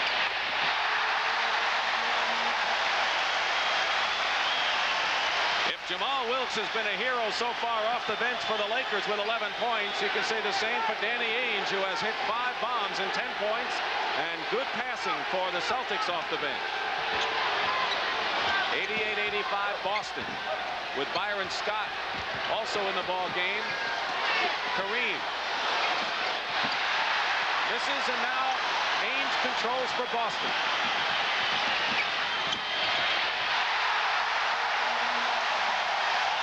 And Danny Ainge has gone wild. 6 for 9 for Ainge and 12 points. Not the best of shots, but it counts. He's a streaky shooter. And when he's hot, he's hot. 13 on the shot clock. 16 now remaining in the period as Irvin Johnson hits from outside. He has 17. Celtics playing for the last shot, leading by 3. And Wedman goes for 3. He's short. Scott. No good. It's a nip and tuck ball game, and after 3, it's Boston 90, Los Angeles 87, and the Garden fans are thrilled. And we'll return to the Boston Garden after this word from your local station. This weekend, the long and demanding Congressional course will test a top PGA field when they play the 17th Kemper Open, starting Saturday on CBS Sports. This is CBS. I've driven in the snow, and I've driven in the mud. Let me tell you, neither's fun, bud. Drive on Bridgestone, drive on. Eats up snow and tracks like an arrow, drinks up the water and spits out the miles, and that's miles of smiles. Drive on Bridgestone, drive on. Being safe and feeling right, you got your world locked up tight, right? Right. Drive on Bridgestone, drive on. High-tech tread design for all kinds of weather. The name is Bridgestone. Drive on Bridgestone, drive on. It's like a European road car, but it's an American luxury car. It's the new 1985 Oldsmobile 98 Regency, and it's taking the Detroit area by storm. That's why the real people, the Detroit area Olds dealers, are giving a free golf-size umbrella with every new 98 test drive right now. Come on in, rain or shine. You've got to drive the new 98 Regency to believe it.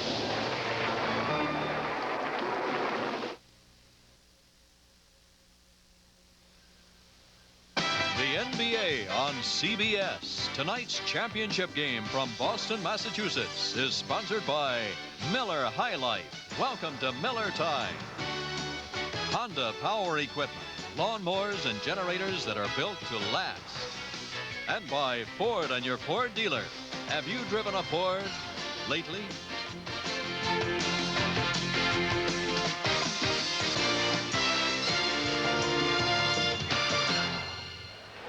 Right now, for another point of view, let's go to Brent Musburger and Kevin Lockery. Guys?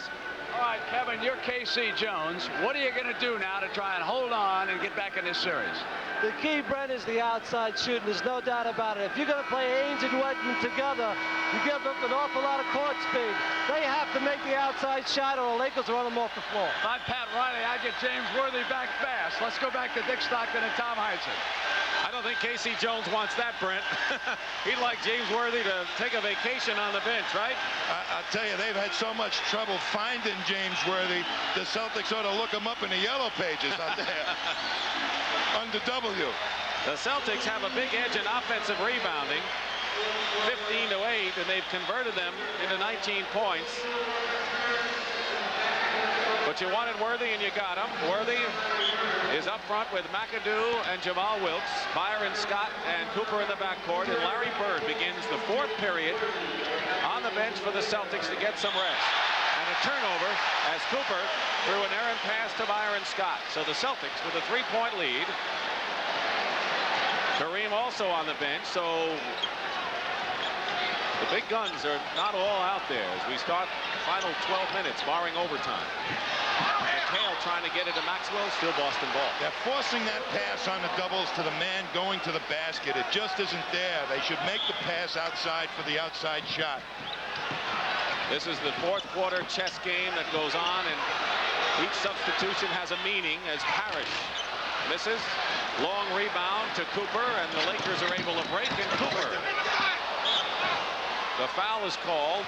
Wedman might have pushed Cooper, who was jarred a little bit. Well, that was that foot speed that Kevin Lockery talked about by using Wedman and Ainge. It ended up almost a 4-on-1 situation. Danny Ainge must have felt like Custer. He had them all. Foul is on Danny Ainge. That is his third personal foul. So it wasn't on the Wedman-Cooper collision, but it was on Jamal Wilkes. Wilkes was fouled by Danny Ainge. Very unorthodox style for Jamal Wilkes at the free throw line. When he was a youngster, his sister Naomi was such a good player in her own right. She used to block his shots. He had to come up with another way, and he did. From behind the ear. It's worked for him, hasn't it? How much protection does an ear give you? Celtic lead down to 1. We're in the opening minute of this fourth period. Dick Stockton and Tom Heinsohn reporting. Harris is hit. And now the Lakers pick up their first personal foul. But the inside game of the Celtics, Robert Parrish, is taking long to develop right now. They ought to be able to capitalize with Jabbar on the bench. So they're trying to go to him to make sure that he'll count. Parrish missed the free throw. Scott's personal was his third. Kareem remains on the bench for Los Angeles. Larry Bird on the bench for Boston. Magic Johnson is also on the bench for LA. It's still Boston ball. Keep in mind now that only 4 teams have come back from a 2-0 deficit to win a best-of-7 playoff series in NBA history, and no team has ever lost the first 2 at home and come back and won. Celtics lost game number 1 at home. So a lot of meaning right here. 1 minute going by. Wedman coming around a screen and hits. Got Wedman with 8 points. So between the two of them, Ainge and Wedman have 20 points. And now they're working to get Wedman open for his shots. That's a good sign. Jamal Wilkes. You don't want to give him too much room anywhere. Comes inside on a feed from Worthy. He wanted it. He missed it. And now with a 3-point lead, the Celtics trying to open it up again. Keep in mind they did have a 13-point lead in the first half. That evaporated. Wedman for 3. And the rebound. And it's a loose ball foul against the Lakers. So James Worthy started a run, but hold it. A little push from behind. A favorite little trick when you're caught out of position. As the man goes up in the air, you put a hand in his back and nudge him off the court. And coming back in the ball game for the Celtics is Larry Bird. We said at the outset, the heart and soul of the team. Cedric Maxwell gets a big standing ovation. He has scored 16 points. And that's the one thing the Celtics don't expect from him, and that's scoring. Done a superb job. Here's Bird working against Wilkes. 19 for Larry Bird. He's Boston's high scorer, and the Celtics lead by 5. How important are these first couple of minutes of this period? Very, very important to establish what you're going to do, the outside shot or the inside game, and also perhaps for the Lakers to upbeat the pace of the game. McAdoo drives in, and a Boston foul. It'll be a 2-shot foul. And now we'll have a timeout with 9:52 remaining. And the foul was on Larry Bird, his third. He doesn't agree. Strong move by Bob McAdoo. And the foul by Bird. Timeout.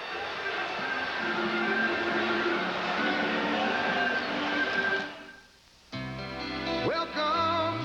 Working a charter, your days belong to somebody else, but your nights are all yours. To Miller time. Now comes your time with the best beer you can find, Miller High Life. Bring your thirsty self right here. You've got the time. We've got the beer for what you have in mind. Welcome to Miller time. Men, we're going to live off the land. It's going to be rough. Either you pitch in or shape up. When you're far from home, you can't beat a Honda portable generator. You get 600 watts of power when you're nowhere near an electrical outlet. Commander Fred, can we come be right out. The Honda portable generators. For camping, hunting, boating, even charging your car battery. I go out and try to give them the best show possible. The least you can do is give 100% because I feel that's what the fans want to see and that's what they pay for.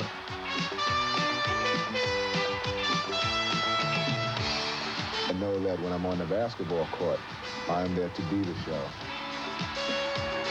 NBA action. It's fantastic.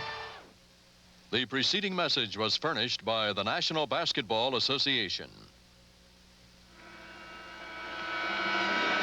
The Raptors at Boston Garden, and they're cheering for the Celtics, who lead by 5. Pat Riley, who's a talented gentleman. He was a broadcaster, assistant coach. He is a creative man who uses videotape. When Norm Nixon was traded to San Diego, he got the team together and said, let's pay homage to him. He put together a very creative, with music, piece of Norm Nixon's accomplishments. I think the players appreciate him.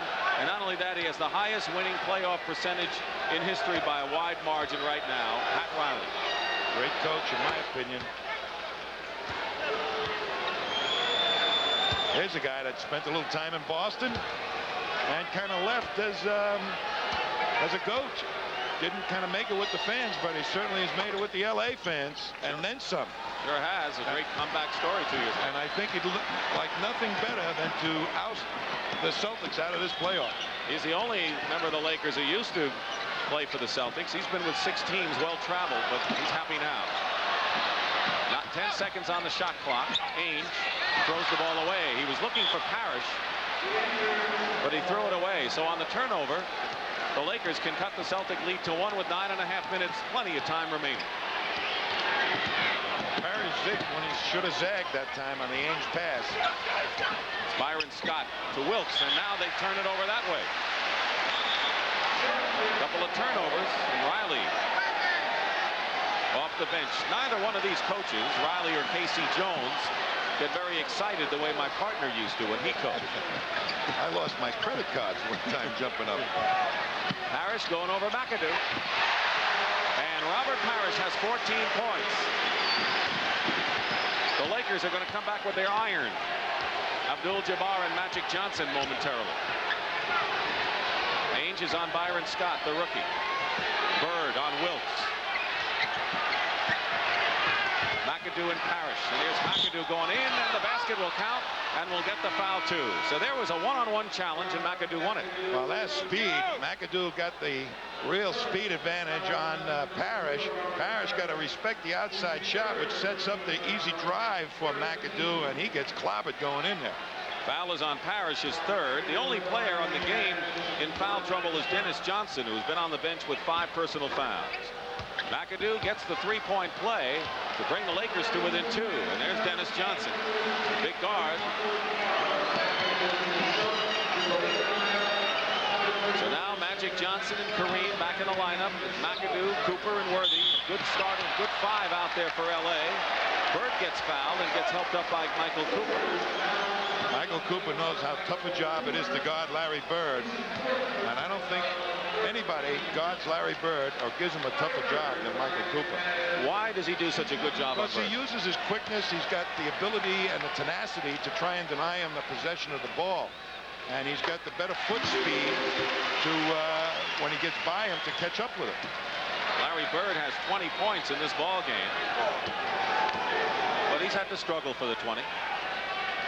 He works hard on every phase of the game of basketball, Larry Bird. There's no quitting that guy.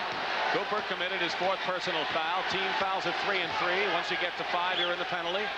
8:25 to go, 4th period. 98-94, the Celtics lead, and traveling called against Bob McAdoo. And now the Celtics want a 20-second timeout. 20-second timeout, and they'll gather around Casey Jones, who is a head coach with the Washington Bullets, did not win a championship with that club, never thought he would get an opportunity to lead a team again. And when Red Auerbach tapped him on the shoulder when Bill Fitch left for Houston, it was a dream come true again. Certainly was, and nobody deserved it more than Casey Jones. You know, he and I and two of the other Celtics used to sing in the shower. And they made a record, and guess who they left out? It made it a trio instead of a quartet. Well, I tell you what, you might have been playing the bass drum. I don't know. Listen, I had the best rendition of Granada you ever saw off those tiles in the shower. We won't hear it tonight, though, right? I hope not. Okay. 8:19 to go. Celtics after the 22nd timeout. Maxwell. Now Wedman. Long rebound to Magic Johnson. Worthy on the break. Celtics get back nicely on defense to stop the break. McHale on McAdoo. Inside, Worthy. Basket counts and a foul. And they, for some reason, you know, we've said on this broadcast that the Lakers hadn't had anyone to guard McHale. The Celtics don't have anyone to stop Worthy. Yes, and it goes inside nicely as Wedman tries to front them to deny him the ball, but it gets over the top. An easy one for Worthy. He's got 25 points. Personal foul was on Maxwell. Maybe they should look him up under J in the yellow page. It's not the way it's usually listed. 14 fouls against Boston. 7:49 on the clock, fourth period. Danny Ainge, top of the key. Bird gets the offensive rebound and is fouled going up for the shot. The Lakers really hustling. They jammed at Danny Ainge when he took the shot, and Bird gets the rebound and 4 blue jerseys around him. 3 fouls on Magic Johnson and the 4th team foul against the Lakers. Dennis Johnson coming back into the ball game. Keep in mind he is playing with 5 personal fouls, 1 more and he'll be disqualified. Parrish is back in. Wedman goes out. And there's Johnson. Magic Johnson, who has been the MVP of the playoffs in the 2 championship years. But the Lakers have captured the title.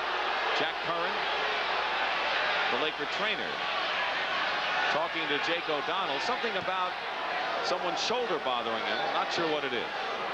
I think it's Jake's shoulder that's bothering him, actually. Well, they get in the middle of a lot of action. They can get hurt, too. You know, nobody knows how difficult it is to run up and down as an official for 48 minutes in a fast break game. You know, and no substitutions for those guys. We have an alternate, and that's Paul Mihalik, just in case one of the officials can't go. Larry Bird missed one of the free throws. He was the best free throw shooter in the league this year. Long air ball, didn't touch anything by Kareem. Loop it in, and Kareem saves it at the other end. Does he show his greatness on that hustle? What a hustle play by Kareem to get back. Parrish had a 3-yard lead on him, but look at him get back into it. Beautiful hustle by Kareem Abdul-Jabbar. Danny Ainge goes out. He has scored 12 points and has been a bright light off the bench for Boston. And Gerald Henderson, number 43, who's handling the ball, is back in. 7:20 showing on the clock, 4th period. Henderson is open. Those are the shots that the Lakers dare the Celtics to make, and when they don't make them, the Lakers come on down fast. Magic Johnson lost it. Good defense by Boston. Maxwell, can he handle the ball for a big man at 6'8"? Bird. One of the few times you see Magic Johnson and Larry Bird guarding each other right then. You don't see it often. Well, one's a guard, the other one's a forward. Doesn't happen too often. Well, the way the Lakers play, you can't be surprised at anything they do. Timeout with 6:53 remaining in the 4th period. It's a slim lead for the Boston Celtics.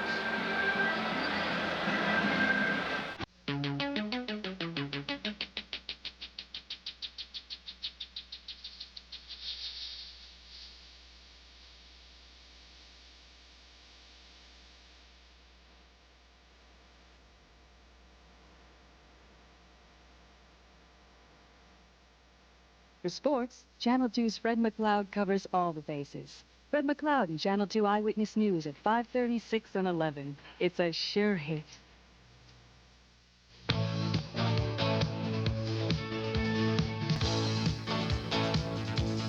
There's magic afloat in the Great Lakes. You can feel it in the cool water and the warm sun. You can see it in a rainbow of wind-blown sails against a brilliant blue sky. The boats skim across the water in a free-form parade. It's Mother Nature's symphony, a joyous celebration of life, freedom, and the spirit of adventure.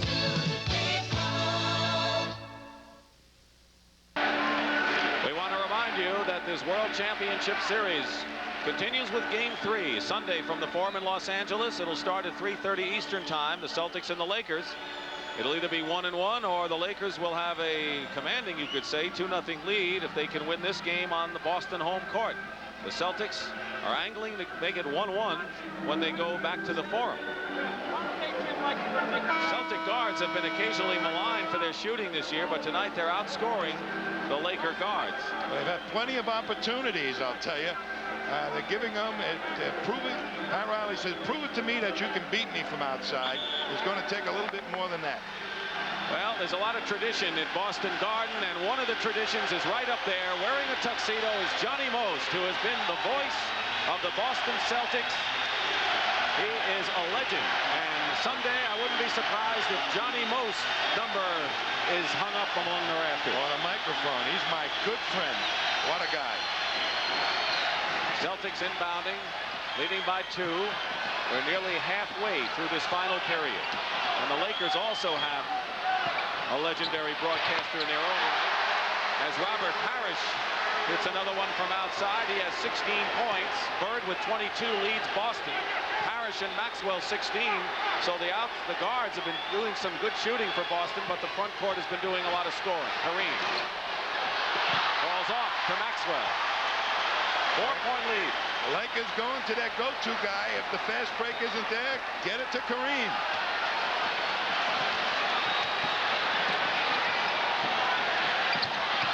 And Bird tried to get it to Henderson, but he tried to go in a crowd, and the Lakers were wary of it and picked it off. Now Magic Johnson control. Bird out to meet McAdoo.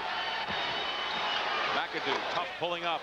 It is just about impossible to stop him when he pulls up at 6'10", 6'11". I remember when he's at Buffalo, boy, he used to knock him in from 30 feet. At least he's moved in a little bit as he's gotten older. 2-point lead now.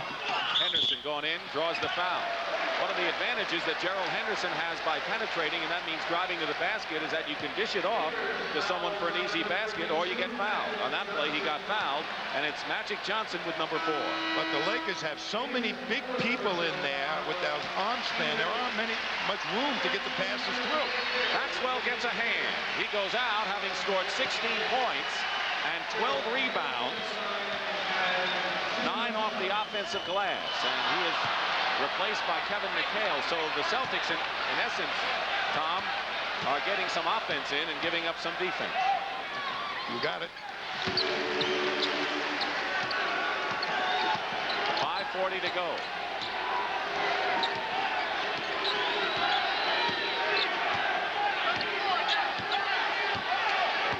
Plenty of time on the 24-second shot clock. Johnson hits it into Kareem. The go-to man, as you call him, Kareem Abdul-Jabbar, now with 17 points. 80% of their set offense goes to Kareem. Parrish.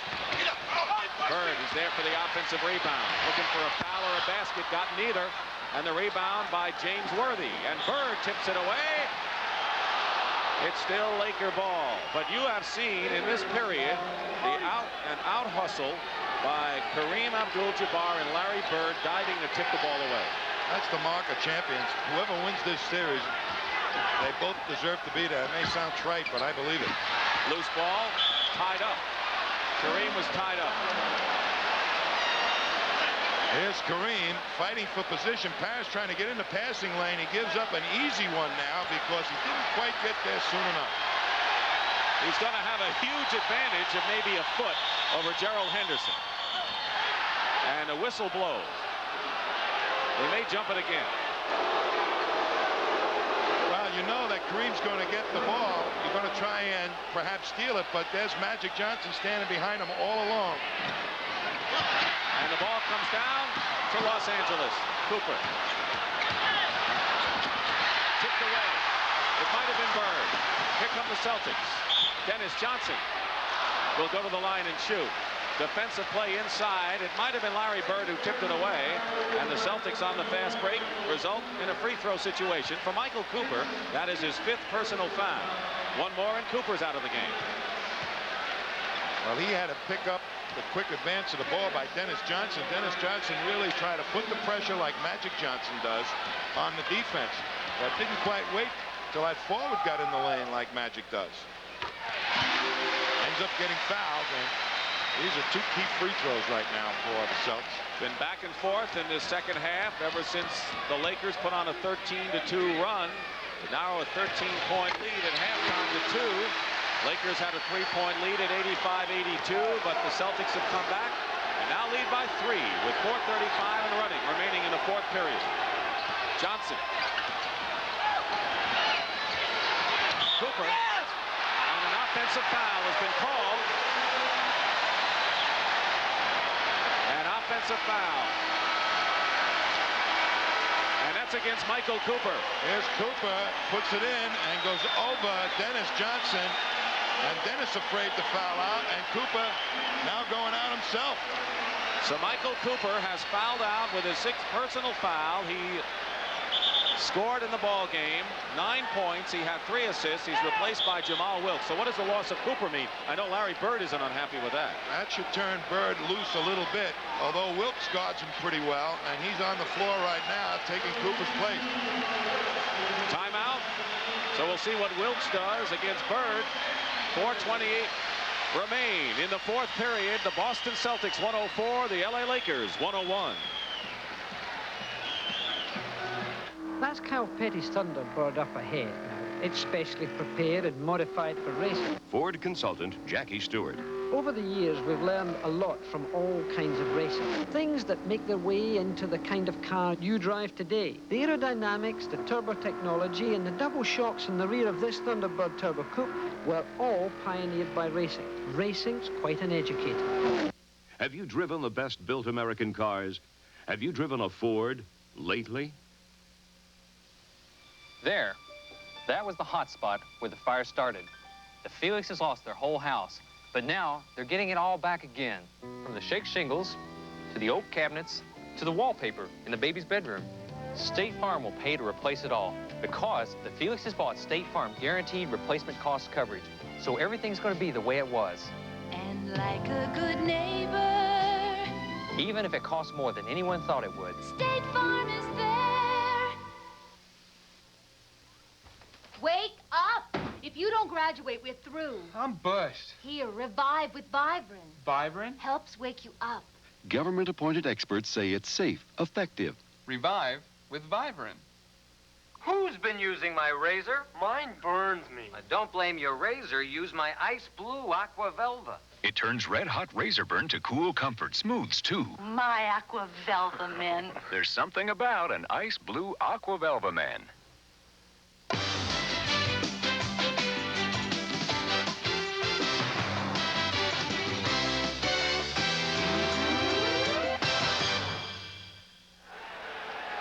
And right now, Brent Musburger is with Kevin Lockery. Brent? Dick, you know, it's an interesting thing. Dennis Johnson sat on that bench so long, I think he was upset when he finally came in. He's not in the flow of the things for the Celtics right now. Meanwhile, what does Pat Riley do, having lost Michael Cooper? Well, Pat Riley will bring in word that now we'll have to play Bird.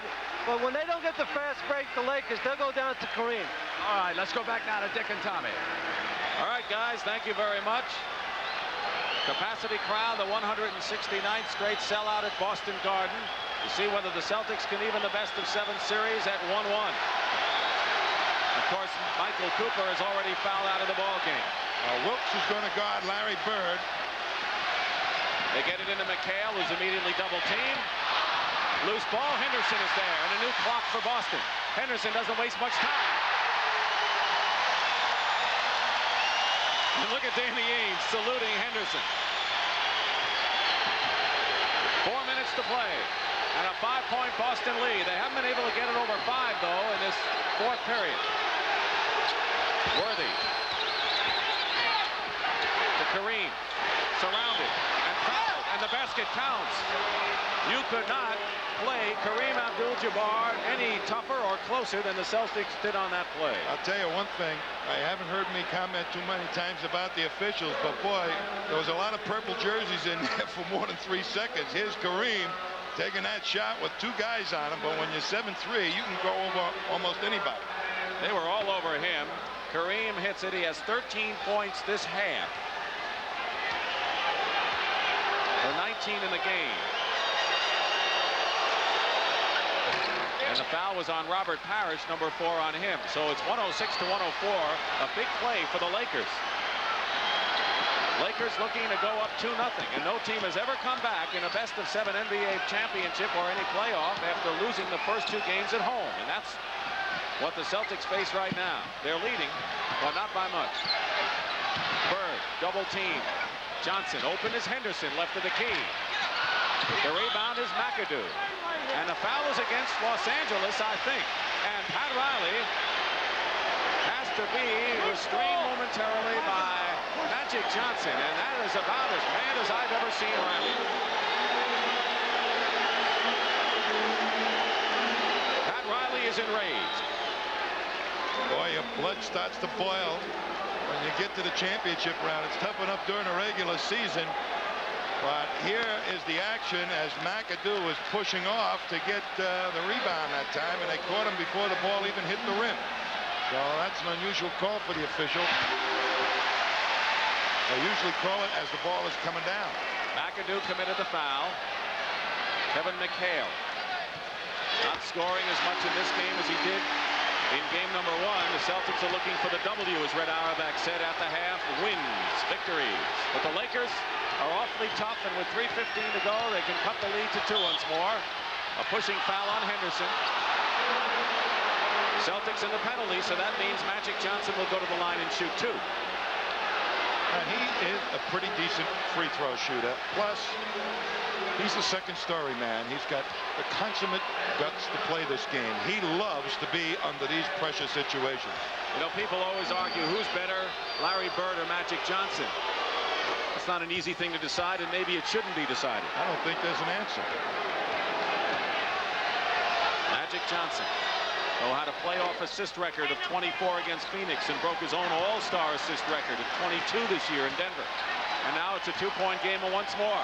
But it may boil down to how well Gerald Henderson's going to be able to hit that outside shot. McHale inside, blocked by Kareem to Magic Johnson. And with a good defensive play by Abdul-Jabbar, the Lakers are looking to tie it up with under 3 minutes to play. They're running at, anytime the ball goes inside the Lakers, they're running at that man. And let's see, no violation, no backcourt violation. Lakers saved it. Wilkes with 7 seconds on the clock. James Worthy going in. Off the glass. LA has it. Fans didn't like it. It'll be LA ball, and they have 5 seconds to attempt a shot. 2:39 on the clock. It's 108 to 106, Boston. McAdoo doesn't tie it up, and Kareem fouls Parrish.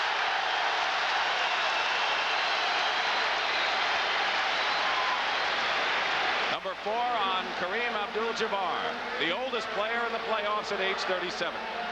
Here's Bird getting in the front of James Worthy, and he gets his hand up on McAdoo, and the ball goes right off Larry Bird and out of bounds.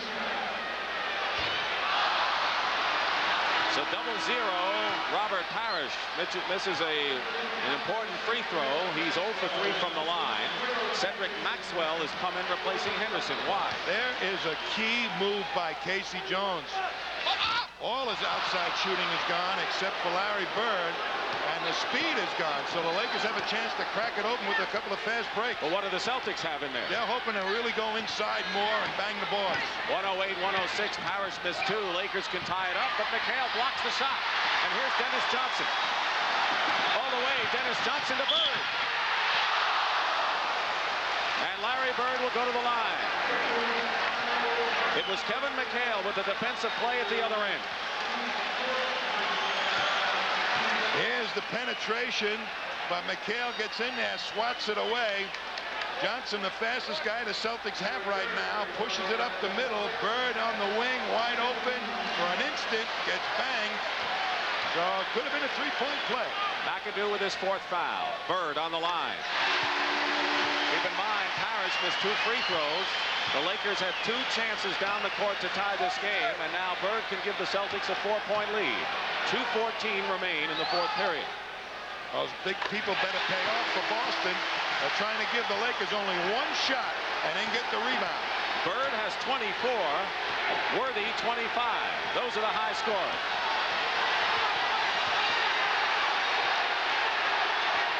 And there are 2 minutes to play in the fourth period. 110 to 106. Celtics lead the Lakers. And Magic Johnson uses the glass to cut it to 2 once more, and the pressure remains. Boy, did they move that ball beautifully to find Magic. And again, he loves those game-winning shots. He has 21. Wilkes playing Bird awfully tight, misses as Bird goes inside, and now a foul is called. A Laker foul. Here's Larry Bird working against Wilkes. Magic tries to help out. And Worthy comes in at the last instant, and a late whistle. Bird thought he wasn't going to call it. I think he hurt his hand, too. James Worthy has committed the foul. Bird shooting. Larry Bird had 24 points and 14 rebounds in game number 1.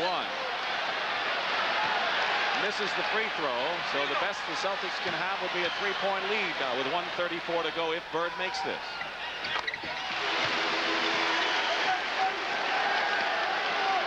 A minute and a half remaining. Both teams in the penalty. Both lead players, Bird and Magic Johnson, are out there. Kareem in the half-court game, so important for the Lakers. Knocked away by Parrish. Kareem recovers, and driving in is Worthy with a slam and a foul. A basket by James Worthy, who has been nothing short of magnificent in the first 2 games of the series, and a foul as well.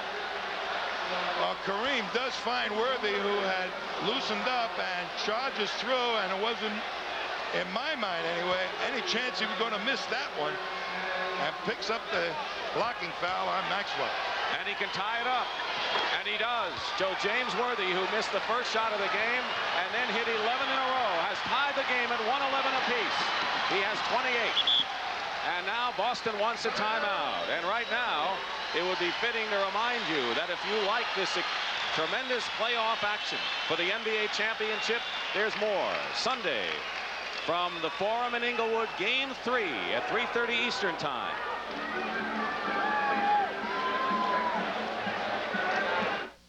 Thanks to Bic, I have the shave of John McEnroe, but I still have the serve of Elliot Kaminsky. John McEnroe and I have 2 things in common. Make that one thing. We both shave with Bic.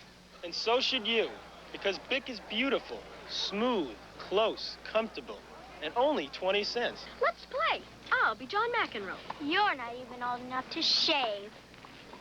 Bic can improve your game, but it can improve your face. Arthur Ashe. Yeah? Is that your Ford Tempo? Sure is. Why a Tempo? Well, as a coach, I know good form when I see it. Good form? Sure, Tempo's well designed. And it has good moves. You like its front-wheel drive? Yeah, it's great when your opponent is wet roads or snow. Well put. I'm learning. How about Tempo's now outselling all the imports in America? I know about foreign competition. Arthur, is it true you have all your trophies in the back seat? Have you driven the best-built American cars? Have you driven a Ford lately? Timeouts remaining. The Lakers have 3. The Celtics have 2. We have a tie with 106 remaining. It'll be Boston ball, and what do they do, Tom? Well, unquestionably, with the lineup that the Celtics had in there, they probably will go inside, probably to Larry Bird. The Lakers are going to be packing in again because the Celtics don't have that good outside shooting ball club, but they can only give them one shot. Boston hoping to get the offensive rebound on the miss. Listen to the crowd support for Boston Celtics. But LA's defense has been superlative. They have held the Celtics to 33% shooting this period.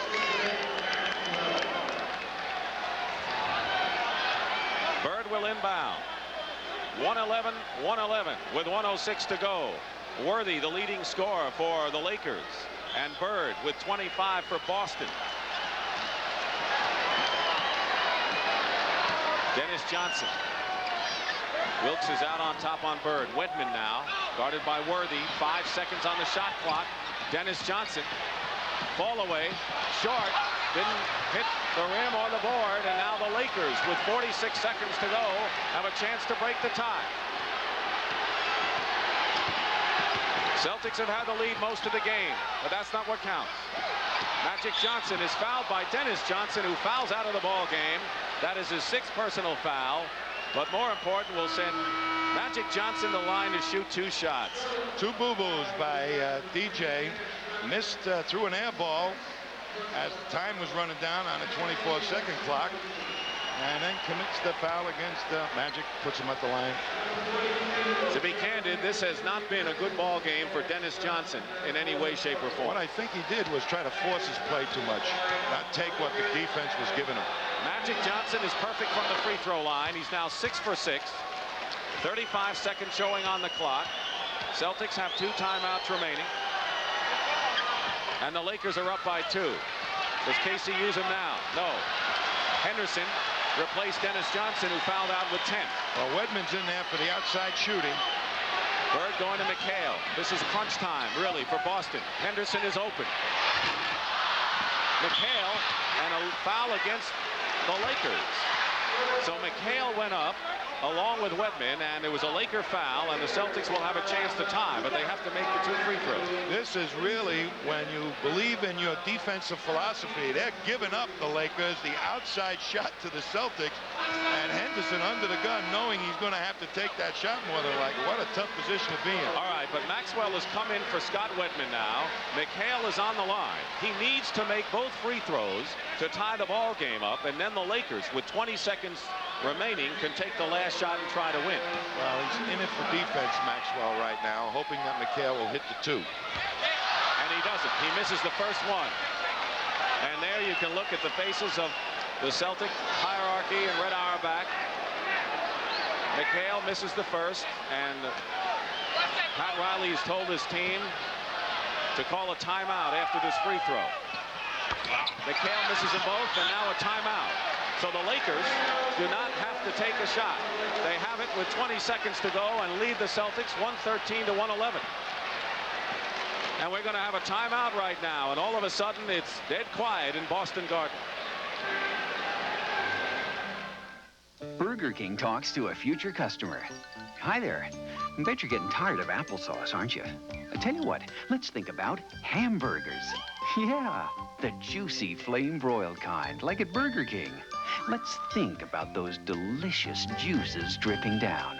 That hot, sizzling beef. Leaves you speechless, doesn't it? The only thing is, you'll have to wait a little while to try one. But only a year, or 2, maybe 3. Introducing the Nighthawk S from Honda. We asked world champion Freddie Spencer to take it for a ride. Because what we find out on the track, you can't find out on the street.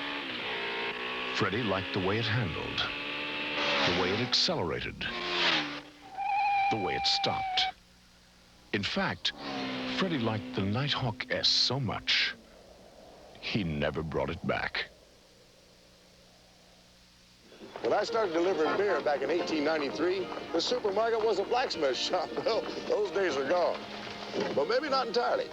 You see this? Today's Milwaukee's best.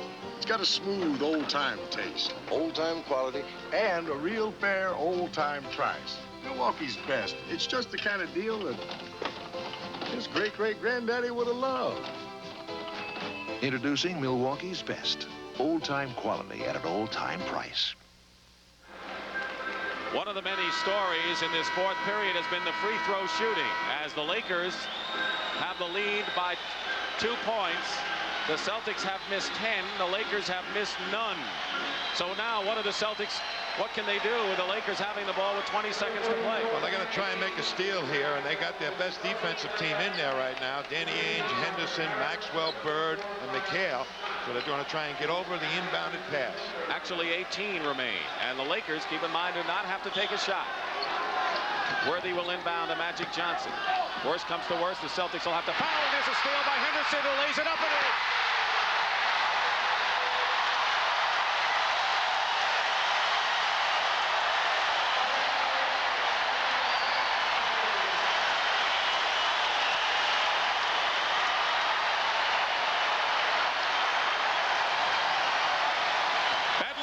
Boston, but it's not over yet.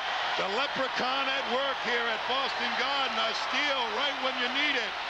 Fabled things have happened, and this will be one of them. If the Celts win this game, a steal by Gerald Henderson. But now there are 13 seconds to go, and the Lakers can play for the last shot to break the tie. The Boston Celtics are in a little better position than they were before, but they're not out of the woods yet. Now, what do the Lakers want to do now? Well, they've got the automatic 2 points in the sky hook of Kareem Abdul-Jabbar, and if they rush at Kareem, somebody may be open going quickly to the basket. One of the favorite targets on that type of strategy is Magic Johnson after he gives the ball to Kareem. At what point do the Lakers have to take the shot? Well, most coaches have plays timed so that they make sure that you can get the shot and at least perhaps a rebound attempt. What play they use depends on what time they go for. So is it conceivable the Lakers can score and then the Celtics can still get that last shot? Yes, if they take the shot too soon. But normally the coaches have these plays timed pretty well. They know, say, go for it at 8 seconds, and then 1 or 2 passes, they'll go for it. There is the guy, goggles and all. Normally, he's the go-to guy. He has won many a ball game. I can remember him here in Milwaukee sending it into overtime and beating us in the 6th game. So he is capable of making a good one. The crowd is chanting, beat LA.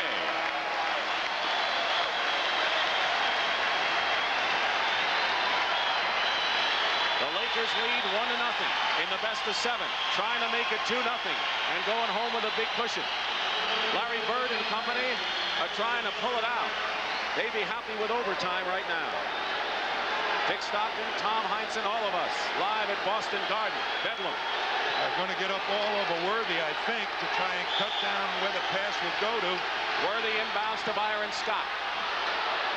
You watch the clock at the lower part of your screen. They're looking for Kareem. Magic Johnson keeps looking inside. 2 seconds, 1 second, and they don't get it off. The Lakers don't get a shot off.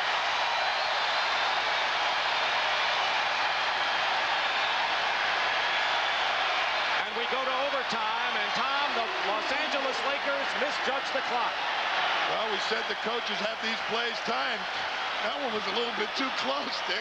That was a 13-second play that went 15. Let's watch the time run out. Does this remind you of the Dallas game? I think he didn't know where the clock was. You know, you look at that 24-second clock a lot of times. 4, I don't think he was trying to find out how much time was left. Didn't really see it. So no shot. And we're going to overtime.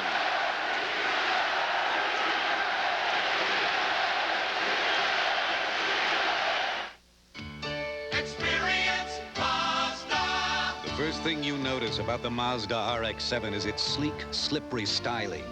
Then you notice amenities like contoured sports seats, a redesigned instrument cluster, and 5-speed overdrive. You also can't help but notice the Mazda RX-7's outstanding value.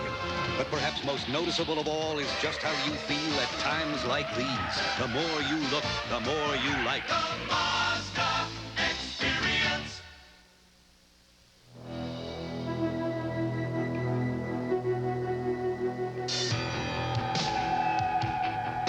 The first thing you learn as a professional photographer is don't take chances. It's just not worth it. I'm talking about the paper we have our pictures printed on. Kodak paper. The overwhelming choice of professional photographers. We ask for it for our personal pictures, too. Insist on Kodak paper. Wherever you see this sign, don't take chances. Nobody looks at office automation quite like Wang. Other computer companies only see the pieces to the puzzle. Data processing, word processing, personal computing. But Wang looks at how all the pieces fit together and gives you one solution that fits everyone's needs. A total solution no other computer company can match. Bringing everything in your office closer together is what puts Wang way ahead.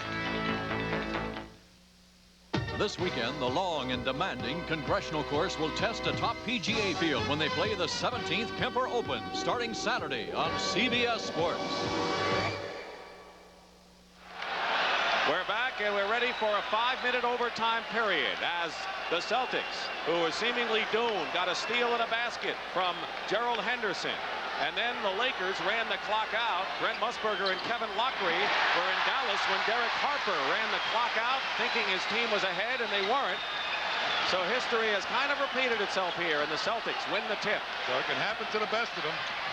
It did to the Lakers right there, giving Boston a chance. Bird hard off the glass, and the strategy doesn't work. It'll be Laker ball. He tried to pass it to himself off the glass. That's a pretty smart move. It didn't work, but right idea. 5-minute overtime. Maxwell is guarding Magic Johnson, a bigger man, cutting down his vision perhaps a little bit. Kareem inside, no basket, traveling.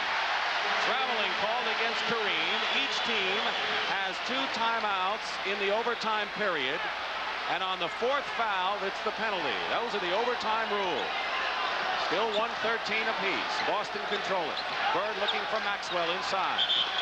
And an illegal defense called against the Lakers, and that's going to mean a technical foul. That's the 4th time it's been called, and Byron Scott was in the middle. His man was way out past the foul line, and he's not allowed to drop into that painted area. So Bird at the line for the technical foul. Oh. The Celtics, and Bird was going to wrap. I think Bird wanted to pound that ball into the upper deck here at the Garden. He missed the free throw. Boston still has possession as a result of the technical. Henderson, guarded by Byron Scott. Magic Johnson is on Maxwell, who has the ball now. Scott coming out to meet Henderson. Plenty of time on the shot clock, and here's Parrish driving the lane. Kareem had come out, and Parrish found an opening. Yeah, I forgot about Robert Parrish, Kareem, and let him steam down the paint. 1:15, 1:13. Boston. McAdoo drives in and is fouled, and he'll try to tie it up. This is the most I've seen Bob McAdoo drive to the basket in years. He usually likes to stand outside and take that outside shot. Red Auerbach told us the other day we're not going to give Bob McAdoo the outside shot. He has scored 13. That's the 4th personal foul on Larry Bird. And now the Lakers have caught the Celtic foul shooting disease. James Worthy with 28 leads the Lakers. Larry Bird with 25 leads the Celtics, who are up by 1 point with 3:48 remaining in the overtime period.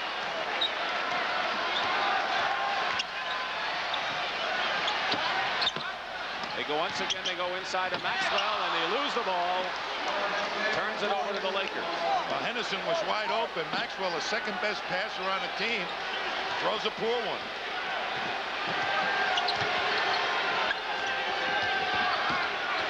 Magic Johnson, long range, hits.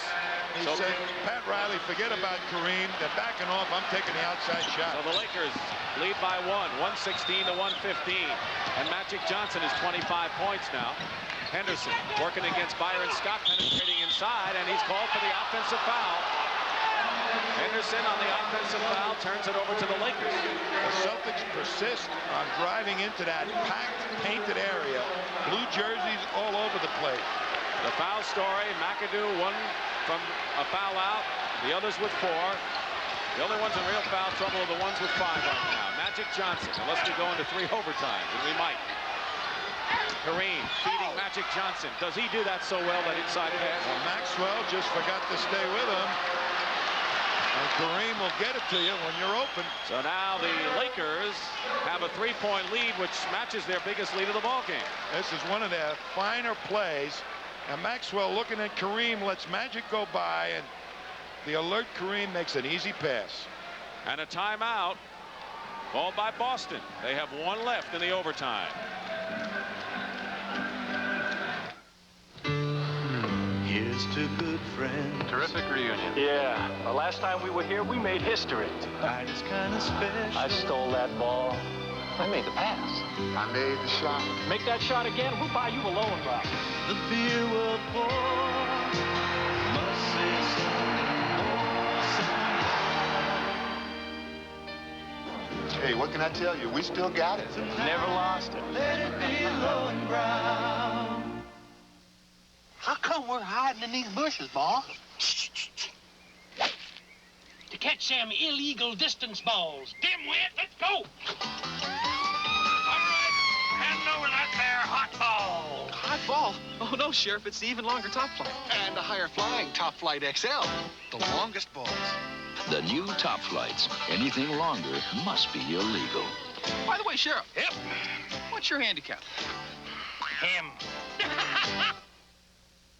A lot of good old boys around here know the best places to hunt and fish. Places that are hard to get to and get through and get around.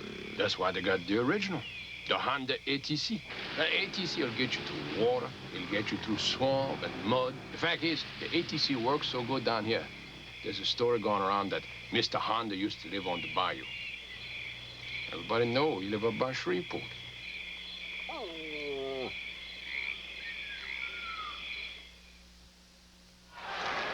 We're in overtime at Boston Garden. Right now, let's go to Brent and Kevin. All right, Dick, did you ever think you'd see the day when Magic Johnson would dribble out the clock like he did, but he got the lead back for him? Now, the pressure's on KC and the Celtics. Coach, what will they do? Brent, I think they have to bring Danny Ainge back in the game sooner or later because it's going to be from the outside. He's been hot all game. They've gone with Bird at guard for the last couple of minutes. I think bring Ainge back in the game for the jump shot. All right, let's go back now to Dick and Tommy. Well, Danny Ainge remains on the bench. They bring Wedman in for the outside shooting, so wrong guy, right idea, though. Well, maybe the right guy. Well, what I mean is strategy. 118, 115. Every possession becomes very important here with the Lakers leading by 3. Bird to Worthy. Loose ball taken down by Magic Johnson, who now has 10 rebounds, 8 assists to go along with his 27 points. Magic Johnson taking charge. He wants the ball at the clutch moments, as does Bird. Here's Kareem with a long sky hook, and Bird the rebound.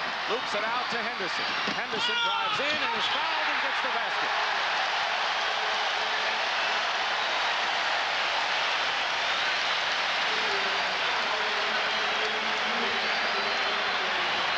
Bird with a heads-up play. Henderson on the fly. Magic trying to get back in it. Better he should have let him go all the way. Just nudged him slightly at the end. But Henderson a chance for a tie-up. And Magic Johnson has picked up his 5th personal foul. One more and he's out of the ball game. You saw Maxwell come in for the Celtics. But Gerald Henderson has been an 11th hour hero for the Boston Celtics, who have tied up the game at 118. Henderson with 16 points, and we're now close to 2 minutes remaining in the overtime period. Worthy is fouled going in. It was a shooting foul with exactly 2 minutes to play.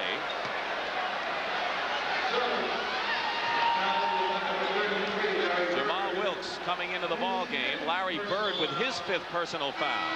So Wilkes comes in, but the drama heightens as Larry Bird has 5 and Magic Johnson has 5. They're flip-flopping defenses and offenses, both coaches. Now Wedman will come in for offensive purposes. Maxwell will sit down, probably. And Scott Wedman coming in now for offense for the outside shooting. As Worthy has broken the tie and can't convert the second. Boston trailing LA by 1. Under 2 minutes to play. We're in overtime. Celtics, clutch fashion, came back. McHale turnaround. And Boston leads again. They isolated McHale beautifully down close to the basket. Every Celtic player was up above the foul line.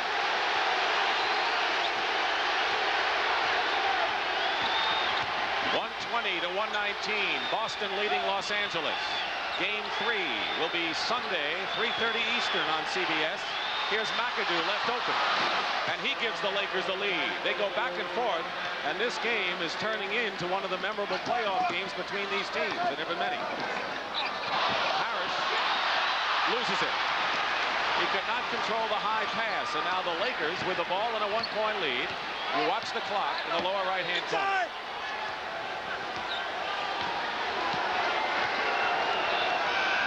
There's a roar constantly here at Boston Garden. 5 seconds on the shot clock. Magic may not know it. 3 seconds. 1 second. Puts it up. And Jamal Wilkes winds up with the ball and gets it out to Johnson for a new clock. You forget about Wilkes on the board sometimes. Pat Riley was yelling for a timeout, and he gets it with 45 seconds to go. So each team now has one timeout remaining in this overtime period. With 45 seconds, LA has the ball and a 1-point lead. Burger King talks to a future customer. Hi there. I bet you're getting tired of applesauce, aren't you? I tell you what, let's think about hamburgers. Yeah, the juicy flame-broiled kind, like at Burger King. Let's think about those delicious juices dripping down. That hot, sizzling beef. Leaves you speechless, doesn't it? The only thing is, you'll have to wait a little while to try one. But only a year, or 2, maybe 3. Introducing the Nighthawk S from Honda. We asked world champion Freddie Spencer to take it for a ride. Because what we find out on the track, you can't find out on the street. Freddie liked the way it handled, the way it accelerated, the way it stopped. In fact, Freddie liked the Nighthawk S so much, he never brought it back. When I started delivering beer back in 1893, the supermarket was a blacksmith shop. Well, those days are gone. But maybe not entirely. You see this? Today's Milwaukee's best.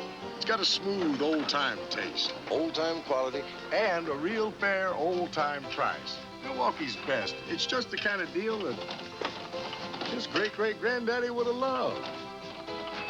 Introducing Milwaukee's best. Old-time quality at an old-time price.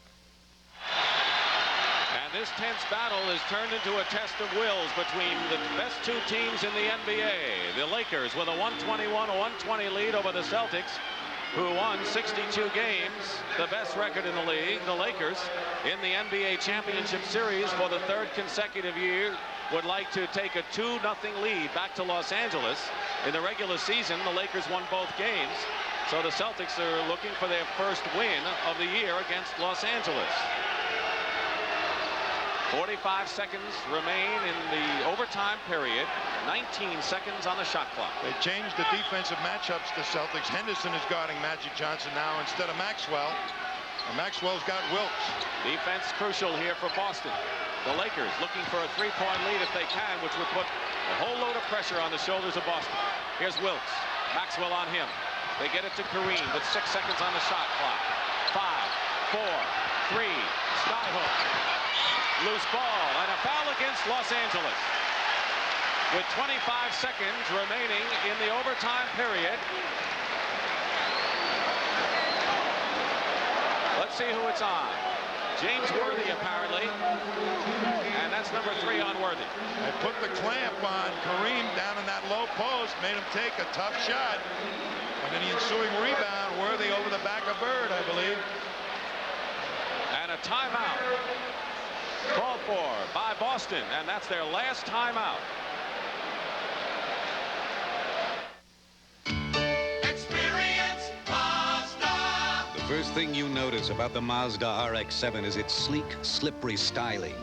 Then you notice amenities like contoured sports seats, a redesigned instrument cluster, and 5-speed overdrive. You also can't help but notice the Mazda RX-7's outstanding value. But perhaps most noticeable of all is just how you feel at times like these. The more you look, the more you like. The Mazda Experience.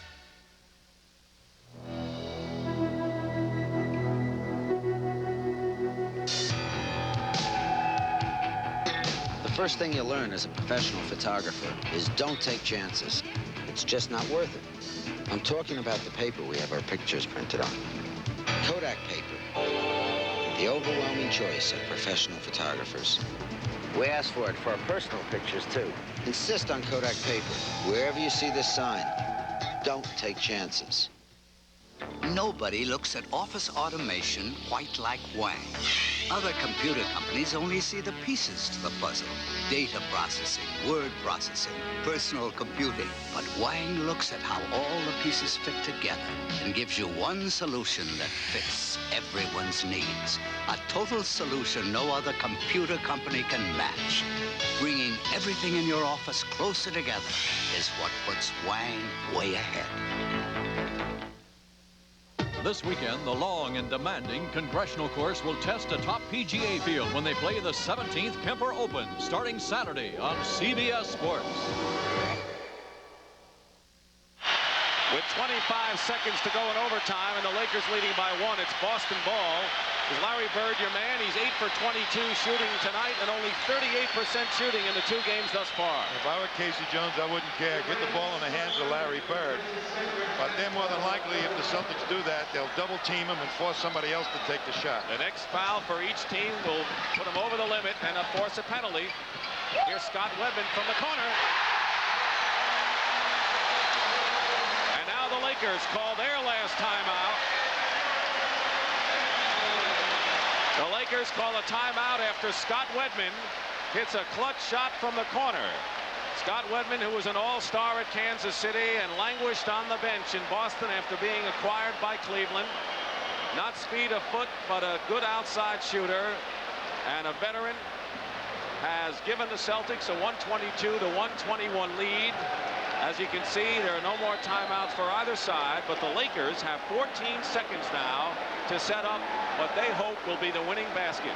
We're in overtime, Thomas. I think Magic is going to know where that clock is now to count it down. But again, their prime man is Kareem Abdul-Jabbar. Get him the ball, see what develops. He's so smart. He gets the sky hook off, or if they double team him, he is exceptional at finding the open man. The thing is for the Lakers to have some decent outside shooters. Wilkes will be an important part of this thing as one of their favorite targets if Kareem gets doubled. Keep in mind, when there are no timeouts, that means if the Celtics get a rebound, they cannot call a timeout. Or if the Lakers make the basket, the Celtics have to push the ball up the court. Listen to him here. Deafening roar at the Garden.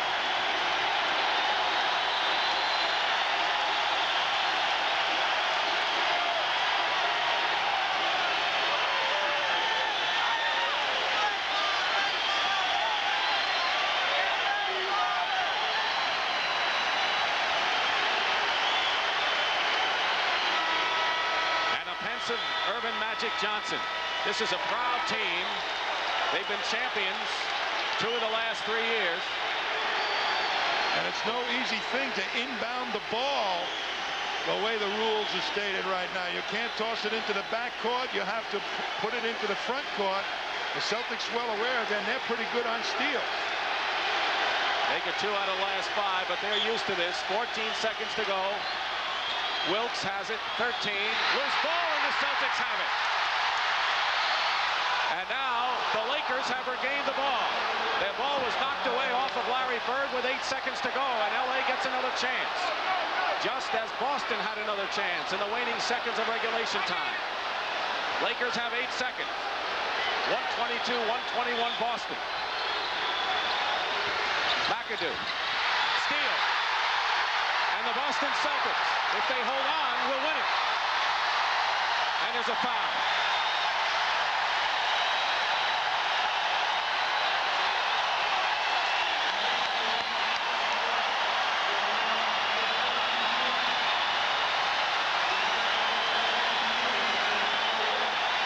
Let's watch the scramble, Tom.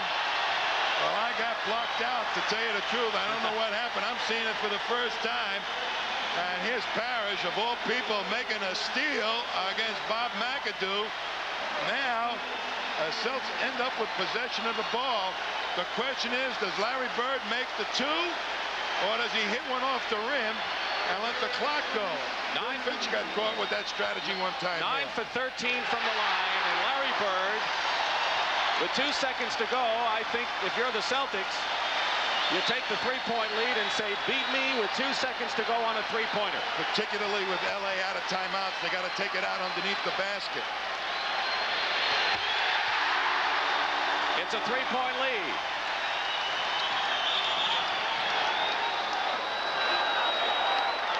It's interesting that the Laker bench is signaling for timeout. They don't have any more. 2 seconds to go. Here's the long pass. And no time runs off. Boston will get it back, I think. At the other end of the court, where the ball was launched by the Lakers. Pat Riley shows the feeling of the Los Angeles group.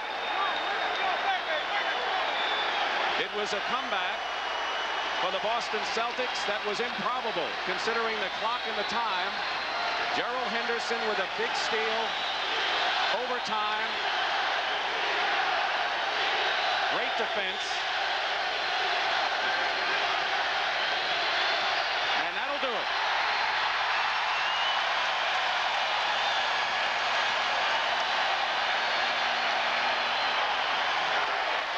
We're going to go to Los Angeles for Game 3 on Sunday, all even at 1 game apiece, as the Boston Celtics, in a grueling, dramatic victory, have upended the Los Angeles Lakers 124 to 121, and the Lakers came oh so close to putting the Celtics in a big hole, down 2 games to nothing, but it didn't happen, and the Celtics rallied to win by 3 points.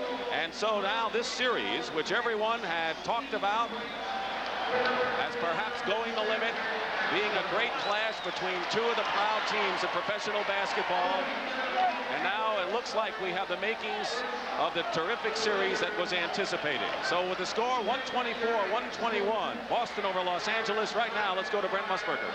All right, Dick, you'll never see one any better than that. But, Kevin, the Lakers had this game, and when you give a championship game away, that could spell big trouble. Exactly right. It could cause a little problem for the Lakers. They felt they were 2-0. They're going back 1-1. It's a big difference. They made key errors down the stretch, which they shouldn't do, particularly from their outstanding players. All right, the series now moves to the West Coast. Game 3, of course, is going to be on Sunday afternoon. Right now, let's quickly go down to Pat O'Brien. Thank you, Brent. With Gerald Henderson, tell me about that great steal at the end of regulation. Oh, we had to have something. We had to have that steal, and, you know, I just went for it. I was in great position, and, you know, they kind of lofted the ball up, and, you know, as far as that go, I was going to go for it. I had to go for it and got the steal and put it in. Doesn't look like anything's going to be easy in this series. Oh, it's not, you know, but we had to have this game, and I just thank God that, you know, it happened for us this way. And you got to feel a lot better about going back to Los Angeles for Sunday's game. Oh, no question. You know, they don't play that well at home, so we're going to come back, and we're going to try to win a game out there, and that's going to be it for us. Okay. Congratulations, Gerald. Let's go back to Brent Musburger. All right, Pat, thank you. So, indeed, now it'll be the Celtics and Lakers all even when we get to the Forum. And I'm Brent Musburger, along with Dick Stockton, Tommy Heinsohn, Kevin Lockery, and Pat O'Brien, saying so long for the Boston Garden, where the final score was 124-121 Celtics in overtime. We'll be in L.A. Game 3 of the championship series, Sunday at 3:30 Eastern.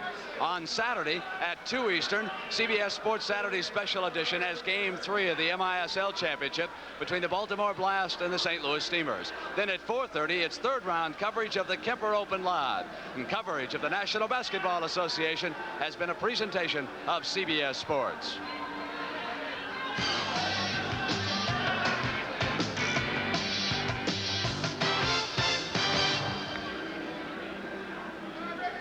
Fly the friendly skies of United, serving more of the nation's top 100 business centers than anyone. You're not just flying, you're flying the friendly skies. This is CBS.